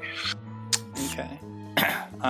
To your right, Lekai, as you're coming down the steps, maybe like around here-ish, you see in Thieves' Cant like a scrawling of symbols and like little tiny engravings that would be otherwise invisible to someone that wasn't trained to see these things.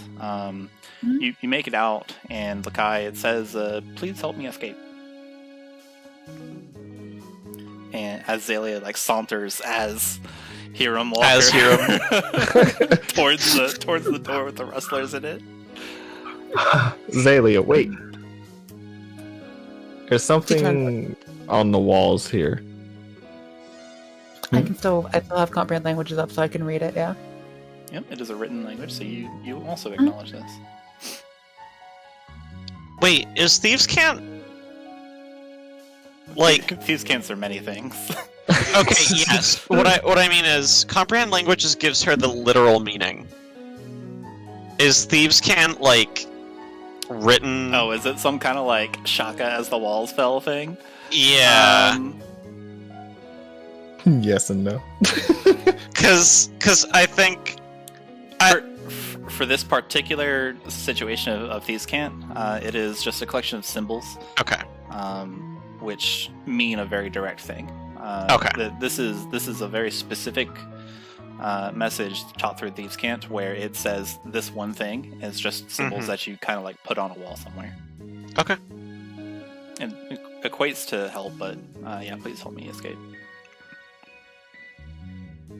Something was written on these walls. It says, "Please help me escape." Well, I mean, All right. you didn't see anyone else, right? No one else, no. Oh. But there is this door here. Alright, well, The store is wood. careful. Has two supporting gonna- two supporting metal bits on it. Does this imply the other doors weren't wood? Or No, were they also wood? Did they you are just- also wood. Okay. Wooden door. My greatest enemy. Lightly rapping this door. You knock on What the are door. green lanterns? Lightly. Okay. You wait a moment. There's no response. But give me a perception check while you're listening for one. Okay. That's a really good perception check You can for, perceive the universe. for level 2. You hear, so as you're waiting for a response from your knock, you hear some bubbling, like water bubbling, like some percolation is what you hear. You hear maybe waiting a few more moments. You hear like a frustrated, exasperated mutter, but due to the construction, you're not able to hear it. It's too muffled to pick out what it actually is, but you're able to get like the feeling of it. Mm-hmm.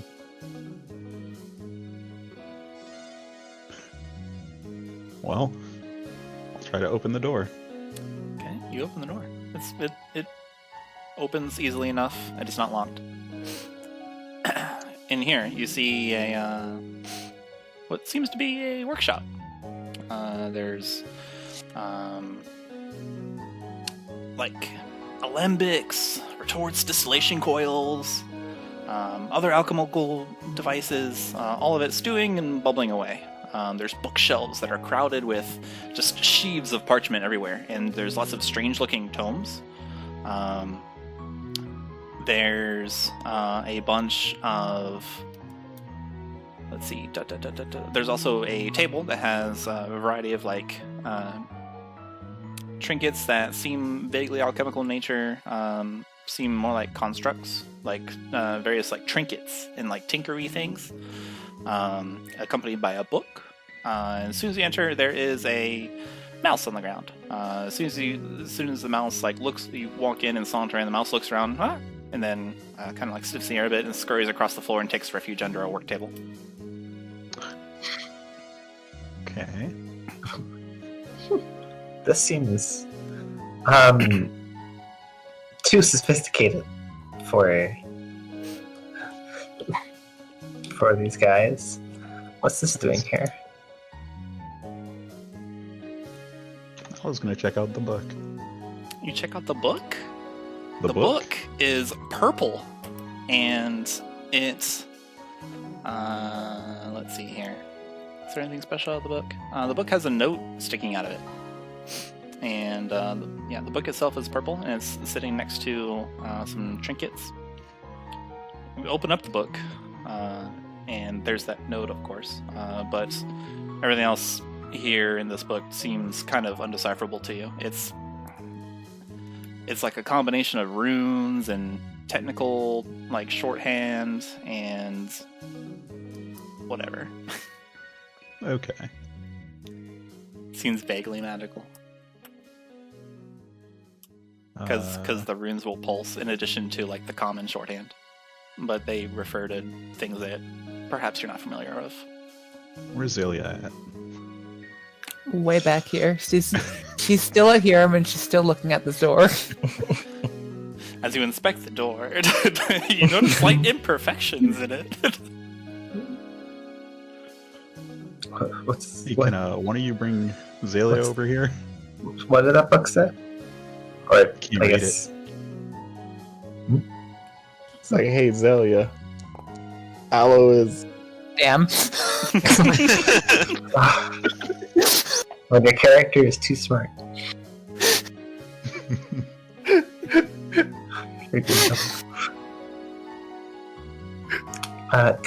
Go ahead. No, she's gonna respond when called for. Hiram Walker enters the room.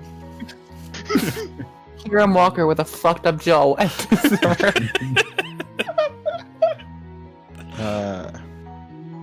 There's this book on the table. I don't know what it says. I saw you reading those tablets, so I figured maybe you give it a shot. She's gonna poke it and read it. You poke the book, it resists and retains its form. When you read the book, this is the book itself. Appears to be a book detailing spells and how to use the arcane weave to produce certain effects. There's particular shorthand and jargon that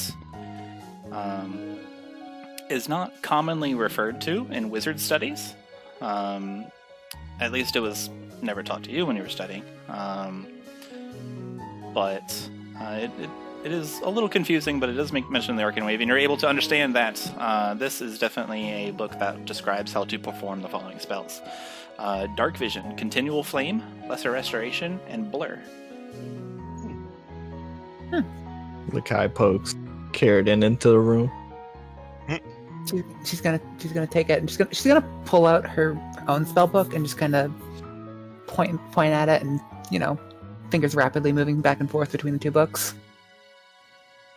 And then Would we know? Is your book like labeled spellbook or anything? Would we know what that means? Probably not. She's gonna do it anyway. You can make an insight check if you want to try.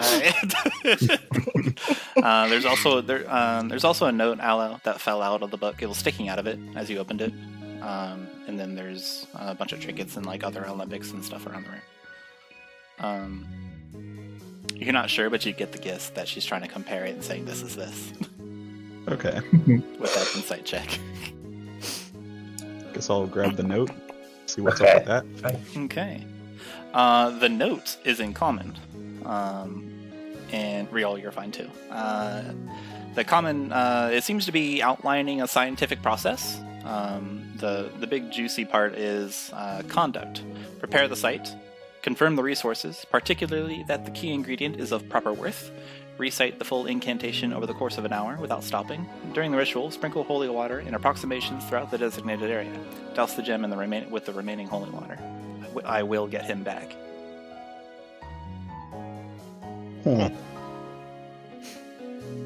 So a small, like, little index card stuck in the book. Lekai sees Aloe just intently looking at it, and it's just like, anything interesting? There's some magics going on around here. This seems way too well kept together for the wrestlers. I can definitely agree with that, since the crypts back over at the area we were at we're apparently enchanted and booby trapped.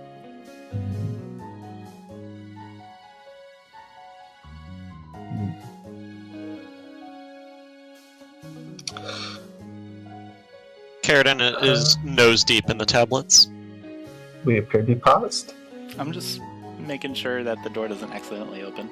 I wasn't planning on opening it. You have found wall.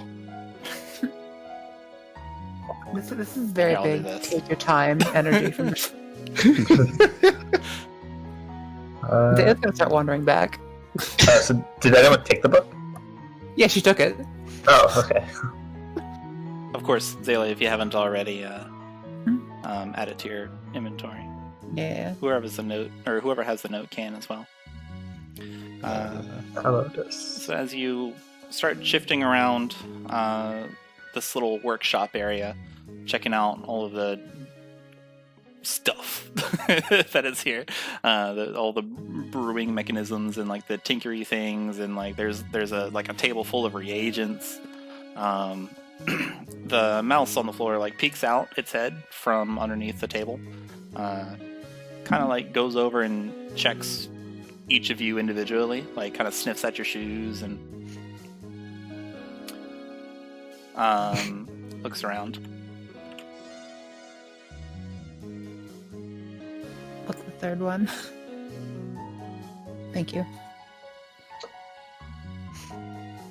And then the mouse, after examining all of you, without if none of you do anything to it to cause it to think otherwise, it is going to move towards Aloe, towards Aloe once again. Aloe sniffs you first, and then it's going to move towards Aloe, and then start heading towards. You get the sense that it's moving towards a hole in the wall, which is going to be over here. Can I try to block the hole? You can roll a dexterity check. Add your proficiency bonus. What a jerk. And before 20. I'm going to roll the mouses. You successfully block the wall. Rock nerd. Alright. The mouse looks up at you as you block the wall, and the kind of like scurries underneath the table again. Cheep cheep. You okay there? I see Yeah. just Aloe like dash next to the door to block a mouse. It was certainly a quick amount of movement. It was just suddenly. It's like, what are you doing, Aloe? Not taking any chances.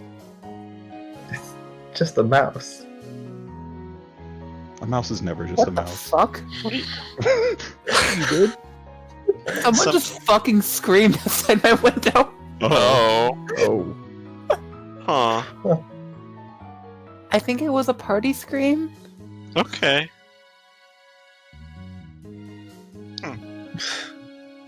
Sorry. Party. You're time. fine. The door is not locked. I just want to make sure you guys confirm before you open it. Okay. I think No pressure. Don't mind me. let me guess, was there some kind of when you fought that giant spider, were there a bunch of magic rats there too? No, just out of character. I've had bad experiences with just people just running through, opening Oh no, everything. that was me talk to Aloe. Okay. Leroy! Oh, not Sorry. quite magic rats.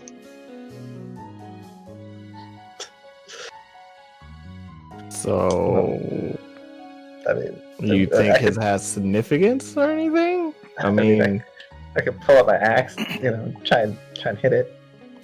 Bailey's Could be gonna fun. minor illusion a second rat. I think no. that rat could be a fun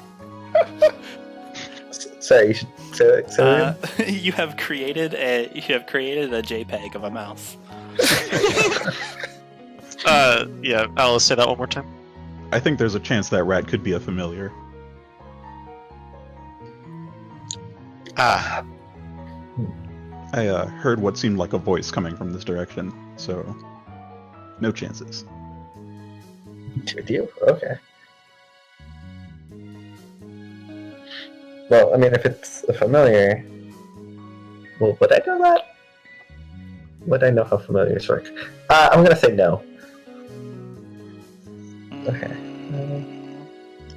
Not really in your line of work? Yeah, I feel like no, I wouldn't know that. So never mind. Ignore what I was about to say. Just gonna cross my arms and Okay, so kind of skeptical. what do we do? I vote we check out the door.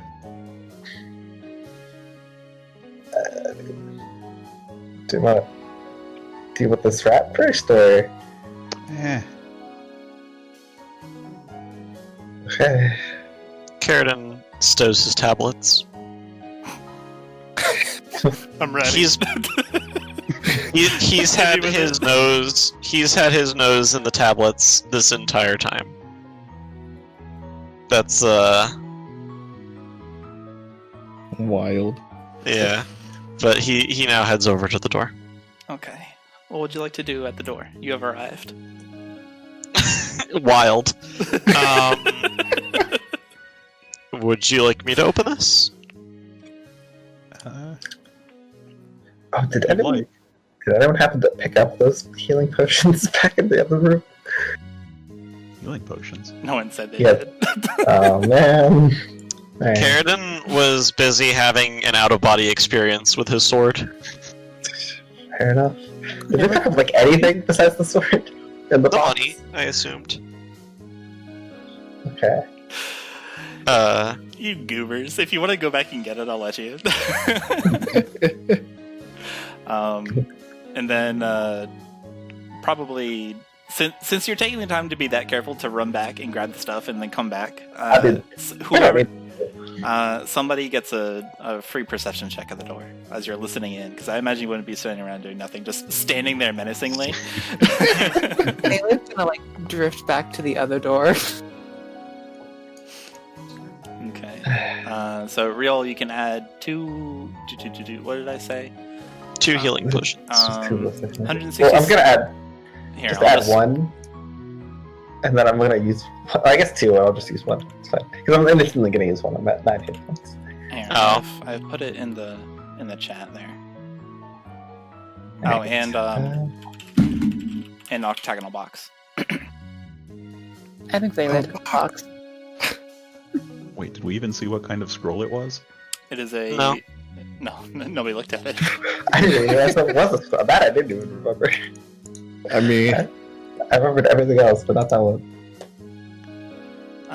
Karydin, with your excellent perception check, you hear the shuffling of papers, or rather the turning of pages. You're familiar with this noise because you produce it often when you do sketches. So the turning of pages, and you hear sort of a muffled how to describe this? Something like a something like a posh voice muttering to itself.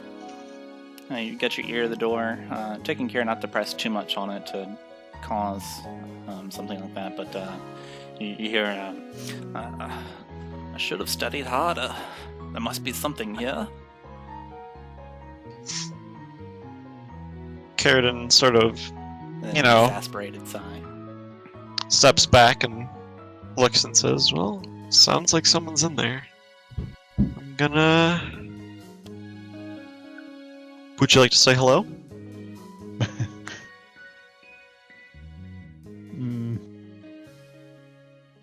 You say hi. Okay. Karydin turns back and then is going to open the door. I'm opening the door. Let's see. Zoop, zoop. So in here is you open the door, you cast a quick discerning glance around the chamber reveals to be a relatively well-furnished bedchamber. There's, of course, a bed. The walls are covered in drapes of various colors of cloth. There's a small little cherrywood writing desk and a matching chair. There's a comfortable-looking made-up bed with a wooden chest at the foot of it. And then sitting at the desk in the aforementioned chair is a dark-haired and dark-bearded man studying a stack of tomes with one in front of him. He wears a velvety-looking mantle. Looks to be a violet sort of color. Definitely purple. And upon his brow is a frustrated expression. He's got, of course, the cloak, and then it's difficult to see kind of what else he's got, but he's got just regular dark green, sort of like a hunter green sort of pants on. And you open the door, and he responds to the noise and looks over at you.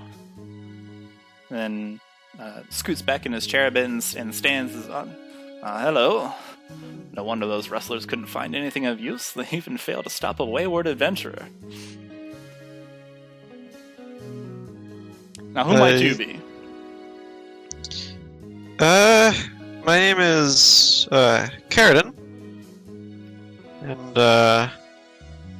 my group of friends here were sort of looks back, and we were doing some exploring around the town of Bravebank. Exploring, eh? He takes he closes the tome on the desk and then puts it in some sort of like satchel, and then takes a step back in the room. He's now in the middle of the room. Exploring, eh? Well, I see you've been traveling around Bravebank. I gather you have lots to tell me about it.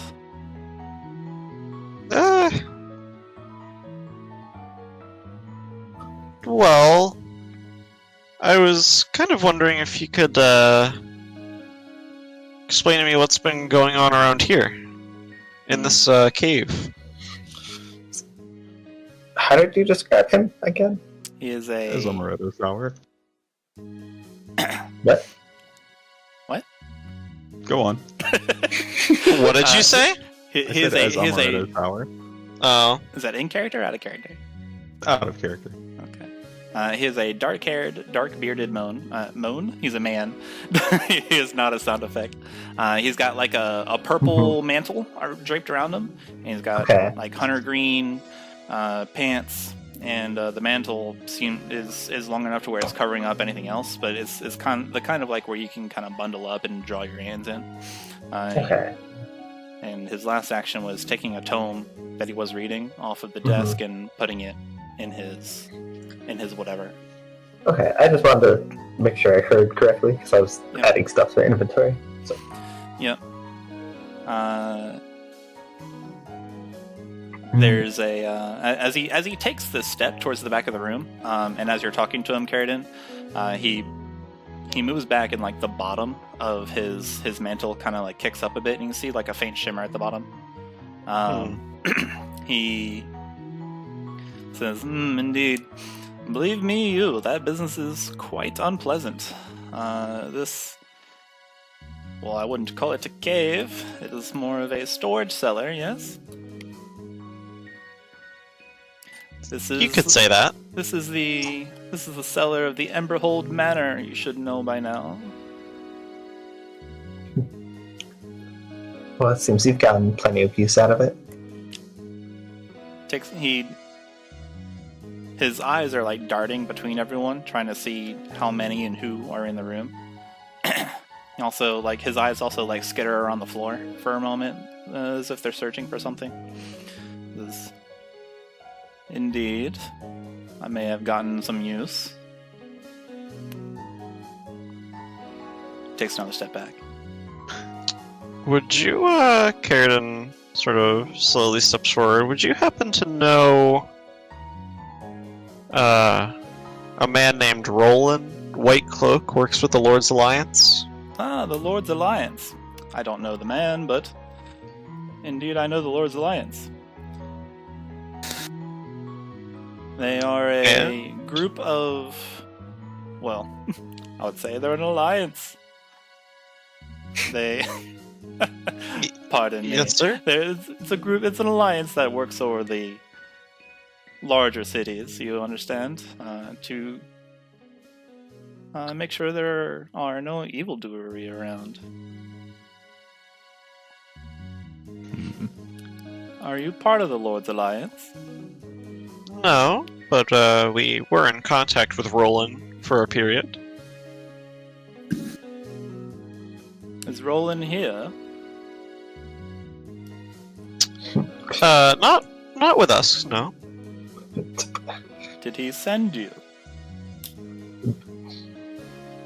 And why would you like to know that? Well, first, I would like to know why you are here.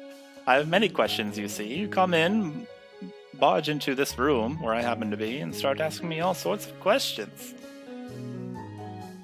I am merely seeking to respond with my own questions, you see.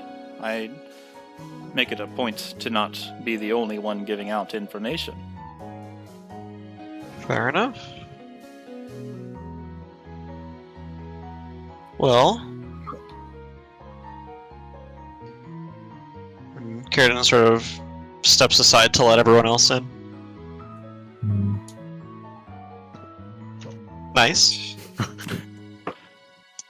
Aloe source engine clips through the wall a little bit. Just vibrates through it.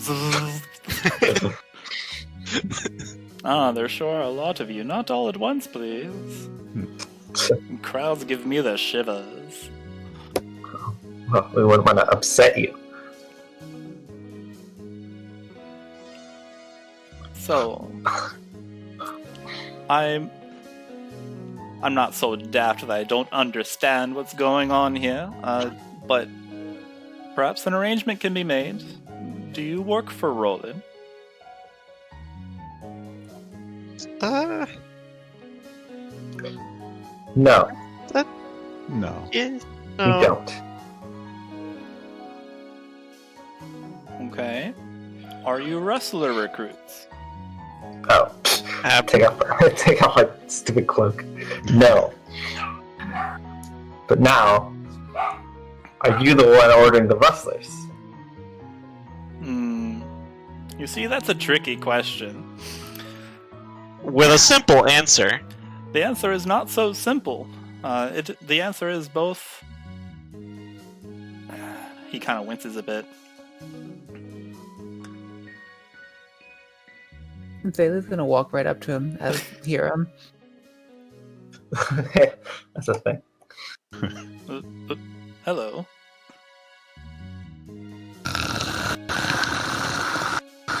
Same. Just growling. What's your spell DC? 13? Oh. Yeah, 13. Amazing. Aloe's gonna use mimicry to make the exact same sound that Xalia just did.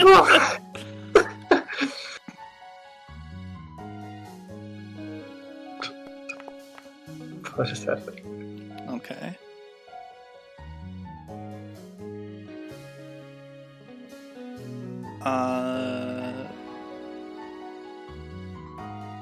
In his response to Hiram Walker running up to him and growling at him,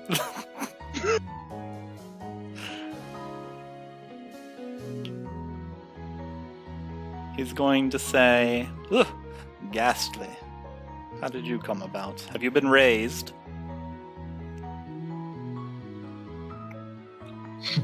And a nod. Ah. And just point directly at him. So you admit to killing him? Sorry about that.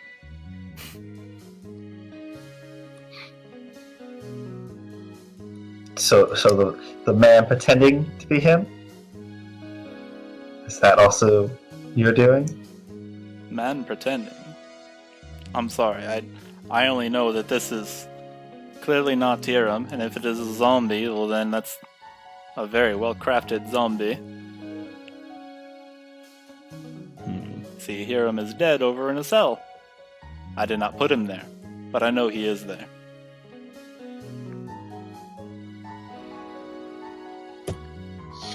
Are you able to tell me anything about...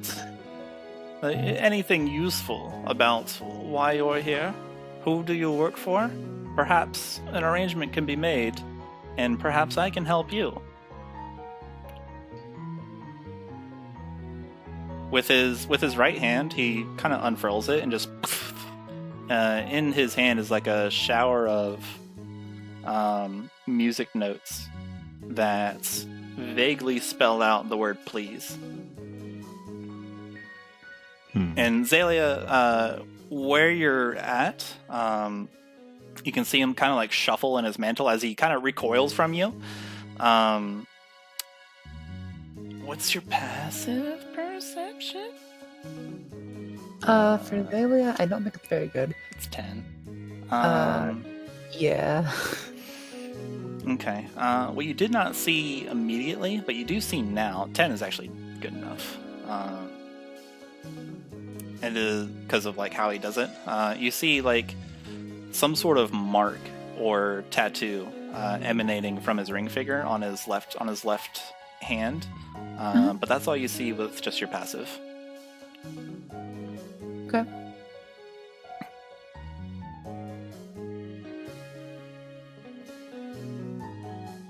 So he creates this shower of music notes that seem to spell out like little bubbly music note letters in addition to his verbal question.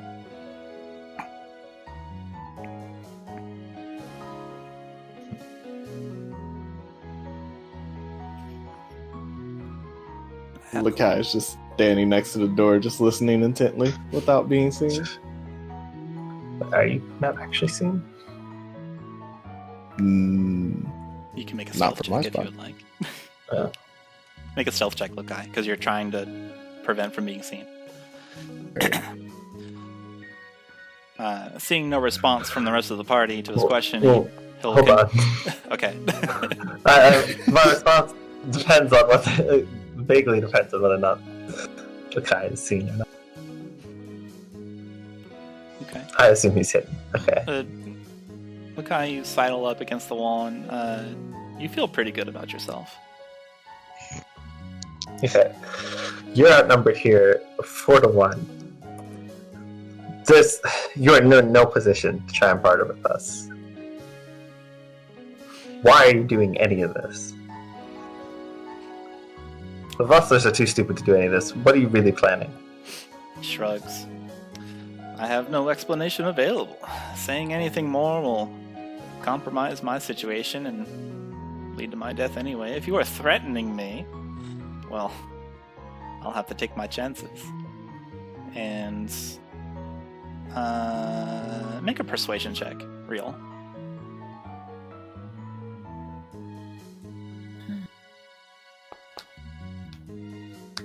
Okay. No, she's not very persuasive. Gives you a gives you an eye.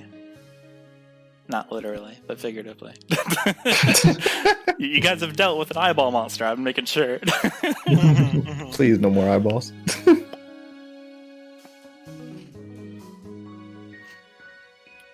And he takes a step. Like, he takes one step, but not enough to like move him out of the current space he controls, away from Xalia and Aloe.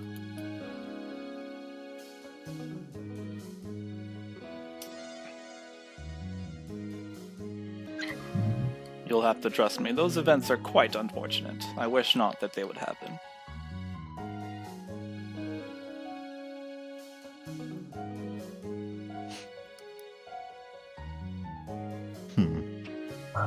Seems trying. No, he doesn't seem trying. No, never mind. Aloe didn't actually read aloud the note, right? Sorry. I don't What'd you say? think I did, no. Okay.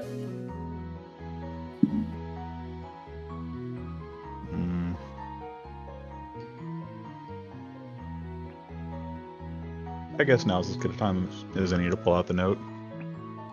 Ask him if he knows anything about it. You hold the note. He looks at it, reads it. Not mine. I'm gonna roll insight to see if that's a lie or not. Yeah. Okay. It's not your magic workflow. We've only just met this guy. Yeah.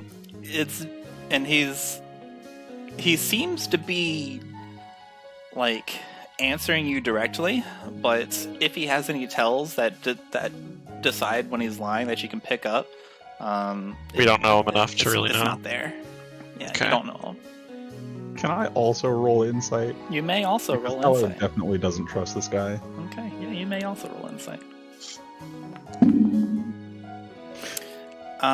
So we just met this guy. However, Aloe, if you're looking like you're scrutinizing him and you're close, like he'll do additional things that are sort of animated. For instance, when he said that the note wasn't his, he gave like a little flat, like he flattened his lips against each other and shook his head. Okay. Closed his eyes when he said it. It's like, mm-mm. Alright. And the note out on the wall outside, in the hallway. Note on the hallway. He seems to like perk up and be alert. Note on the hallway. Okay, definitely not.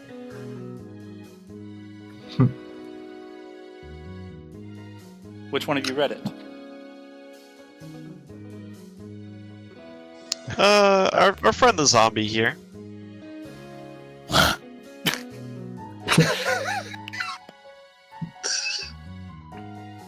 He looks at you. Ah, my good zombie friend.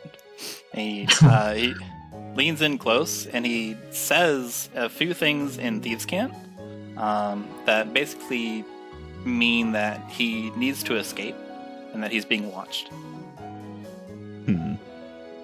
However, oh wait, she does understand that because comprehend languages. Yep. Yes. That's an hour has not passed yet. Alright. So she's gonna respond in her, actually, because she can't fucking push this off, I guess. She'll take a moment and then kind of. If we let out, will you explain? Oh wait, I screwed up. Comprehend languages with spoken Thieves' Cant doesn't work like that. No. Well, I mean, it does say I understand spoken. Yeah, it's the But- literal meaning though. Whatever, it's fine. From now on, comprehend languages gives you Thieves' Cant. Just straight up. He, this purple cloaked man will nod.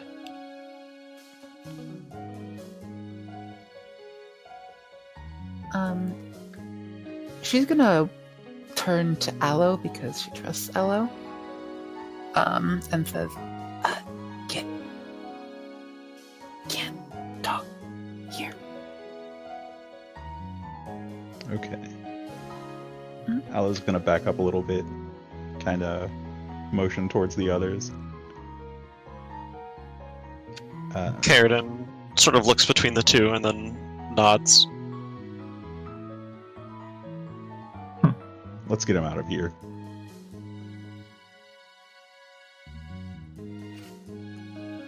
Alright, sir, you're coming with us, I suppose.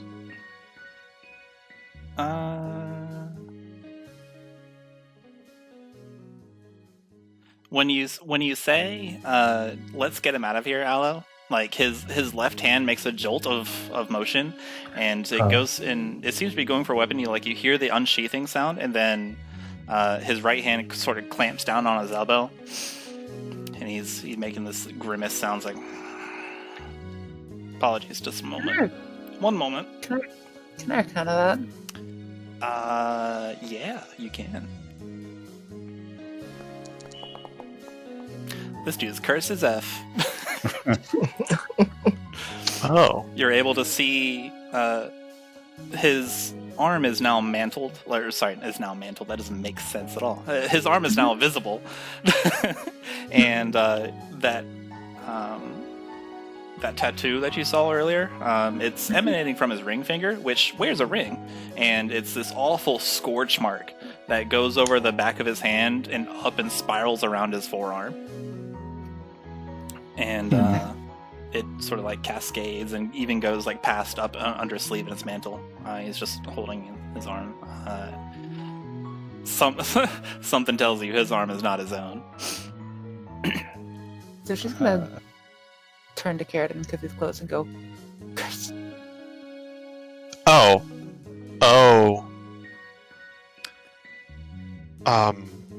He's currently bent over. One moment. Pardon me. Karydin steps over and grabs his arm to help him with it. I appreciate it. I'm so relieved that we all have... Can I, like... I'm so relieved that you are all civilized people, and then we didn't have to kill each other. Yes, sure was nice. Can I, like, bonk him on the head with a hammer to, like, knock him out? I was just gonna try to take his weapon from his hand, but I mean, we could try it, but you guys see Rhyol going for her hammer, and she's sizing him up, like... Who says... Rhyol, stop. Even if we knock him out, there's no guarantee that would stop it. It might just go for him while he's unconscious. Rhyol, in your past entrepreneurship, you realize that like knocking people unconscious gives them concussions and they die from it. That's actually why you had to close the business. Yeah.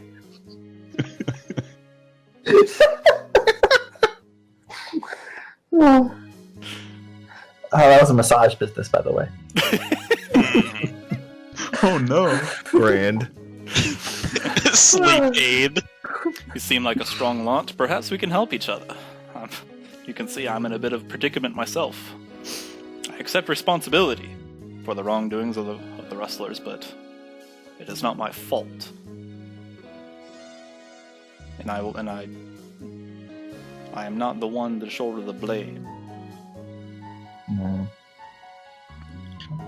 I mean, I'll take you at your word for now.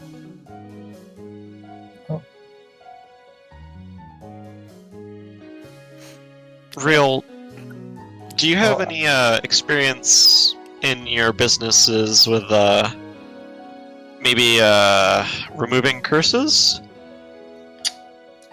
out of luck there. Here, I have proof. And he seems confident in his left arm, and he uses his right arm to go and like into his go in and under his mantle. And he produces a note and he hands it.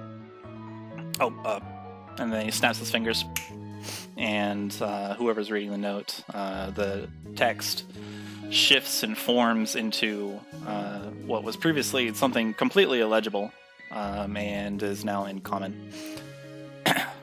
Give that a read. Give that to old Roland, I think. Now, let us depart. I would like to see. I'd like to see Mr. Roland. And I guess he would give it to Karydin. So Karydin, you have that. Okay.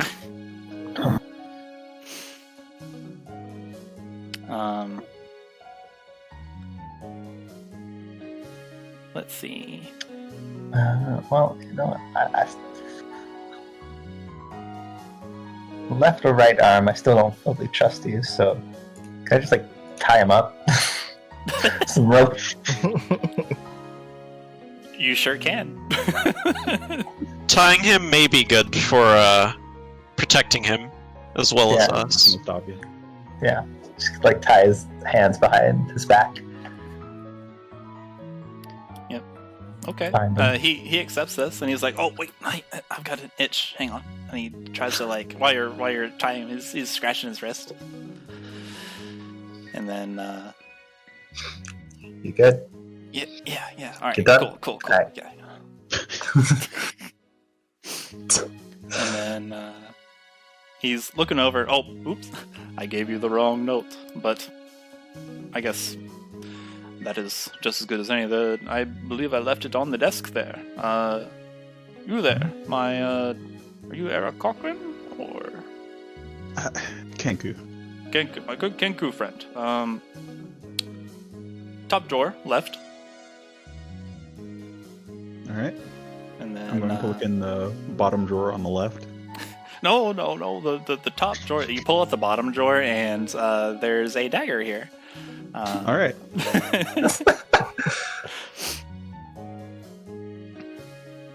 Top drawer, that is. Just pocket that dagger, and then open the top drawer. In here is a single note. It is also in common, and it reads, Lord Sour, put forth all your might in discovering the location of the blazing emblems, or I'll feed you to the abomination piece by piece. The Greys will waylay the dwarf and his companions. Cooperation okay. And then it is signed with a familiar picture, or icon. It is that black salamander icon. I see. That's the one. Not me. Absolves free from guilt, but hold up in any court of law.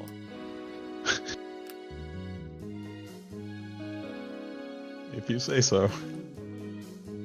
I know my rights as a Lord's Alliance member. Come on, let's all go.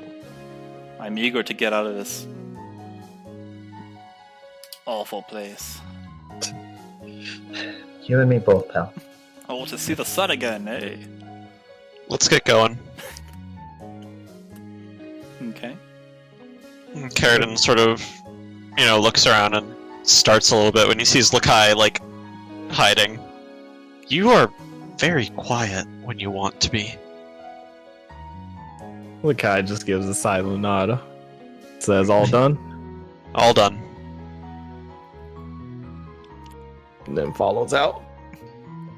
Just kind of behind him, washing the hands, Alright. Rhyol, from where you've tied him up, you can see that the scorch mark goes and dips into the palm of his hand as well.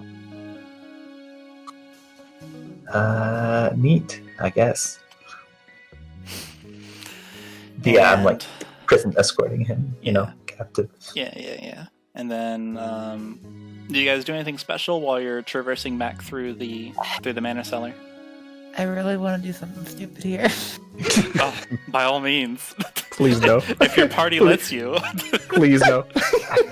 I know exactly what it is. Karydin is nose deep in his tablets again. He's not watching Xalia.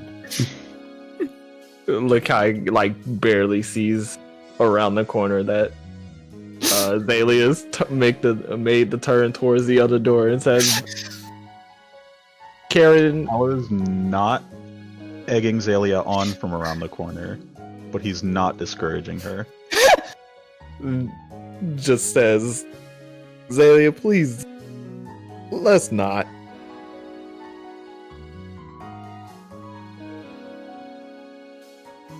One more. Natural 20! She's too wise! She's too wise! The game doesn't want me to do it!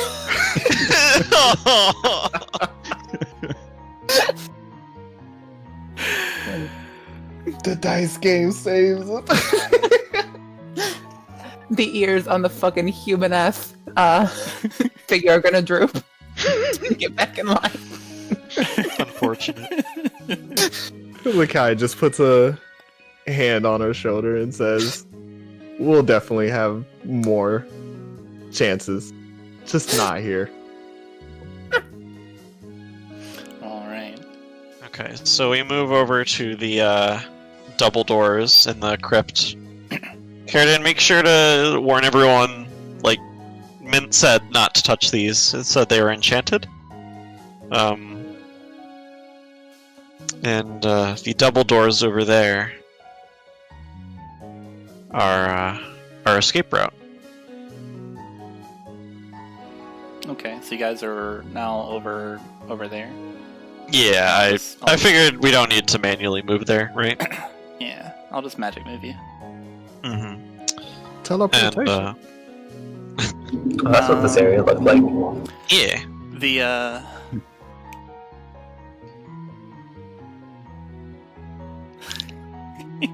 Purple Cloak's gonna make a wisdom save. God damn it. I mean, I so just say I would be still behind him, like washing his arms, Okay. just regardless of whatever ends up happening. All right. Does Karydin remember the particular place where Mint hopped over Make a on history on our way out? Make a history What was that? check. But Aloe definitely did. I was saying, I don't think you even saw it. I Oh, thought you were going the other way already. Yeah. fair enough. Ah, that's true. Only Aloe saw it. Okay. The But Aloe remembers. Purple Cloak rolled a let's spend more time in this area on his saving throw, by the way.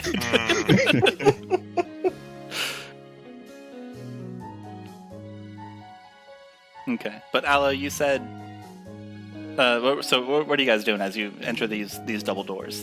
Which I have a description for, by the way. When Mint went through these, I don't need to describe them to Mint because I'm Mint. So these double doors have a relief carving on them of a small figure holding like a large blade surrounded by an aura of radiance. That's on the door, and when you part it, the sword kind of parts. The double doors are also kind of like overall sheathed in like a copper plate, and that same radiant relief goes across the walls of this area as you all peer down tentatively.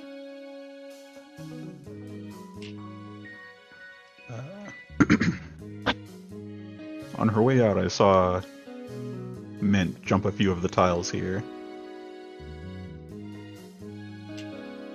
Alrighty. They still might be booby trapped. Most Maybe. likely. Better safe than sorry. If I recall correctly, it was the tile right by the brazier. So you guys all jump around there. Mm-hmm. Okay. So you all perform this jump, and nothing strange happens. You land on the other side, confident in yourself. Very confident. Mm-hmm. Okay. And you all make it outside. Nice. Dun dun dun dun dun dun. Victory! Alright, of course. So let's see. So we're now out of that dank place. We're now back in Brave Bank. So Bars. Huh? Bars. It was a rhyme. Oh, I did. Yeah. Hey. So coming He's up, done the rhyme so much he doesn't remember. So coming out from the storage cellar of the manor, you are met with the sight of sunset over Brave Bank. Apparently you had spent some time down there with your negotiating and saving Mint and vanquishing that evil eyeball monster. From your vantage point, the rays of the sun are like fire dancing through their reds and oranges over the rooftops of the houses and peeking their way through the trees. You've apparently made this frontier town a little safer, yet there still looms the mysteries, including Skarn's whereabouts.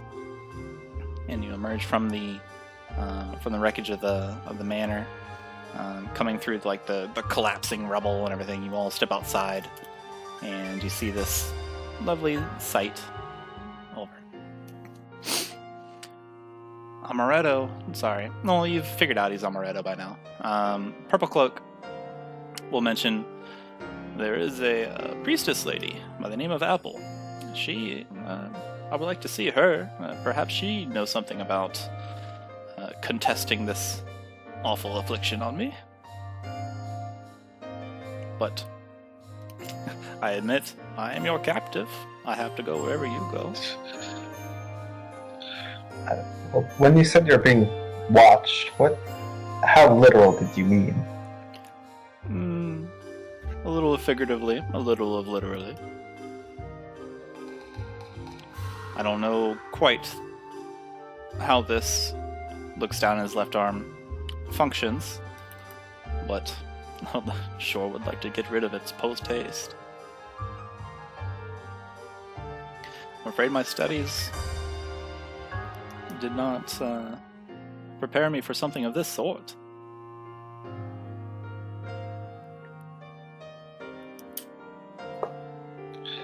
I sense that you all don't trust me. Let's go to jail, shall we? We can bring Apple towards me. I was just thinking, this is player out of character. This is probably a good place to stop for the night before we get wrapped up into more stuff. Before hard cutoff. Yeah. If that's alright with everyone. If not, we can keep going, and I'm fine with that too. Okay. We can fit one more area, probably within like 5-10 minutes. But if you want to stop here and come at the town fresh, we can. Other people's thoughts? I'm good. So we can go. I don't know. We could like. I guess I don't know how long Actually, the next thing would be. depending on where you go, it'll take longer than that. Let's cut off. We're already talking about it, so we're already like doing that. So let's hop out. Okay, sorry. I'm tired. No, it's okay. Also, welcome to level 3. Oh, nice. nice. Hey. We'll use the last bit, like the last 7 minutes, to move you guys to level 3. Power spike. Power spike. It's Ac- insane. Actually, Alright. So I'll turn off the recording there.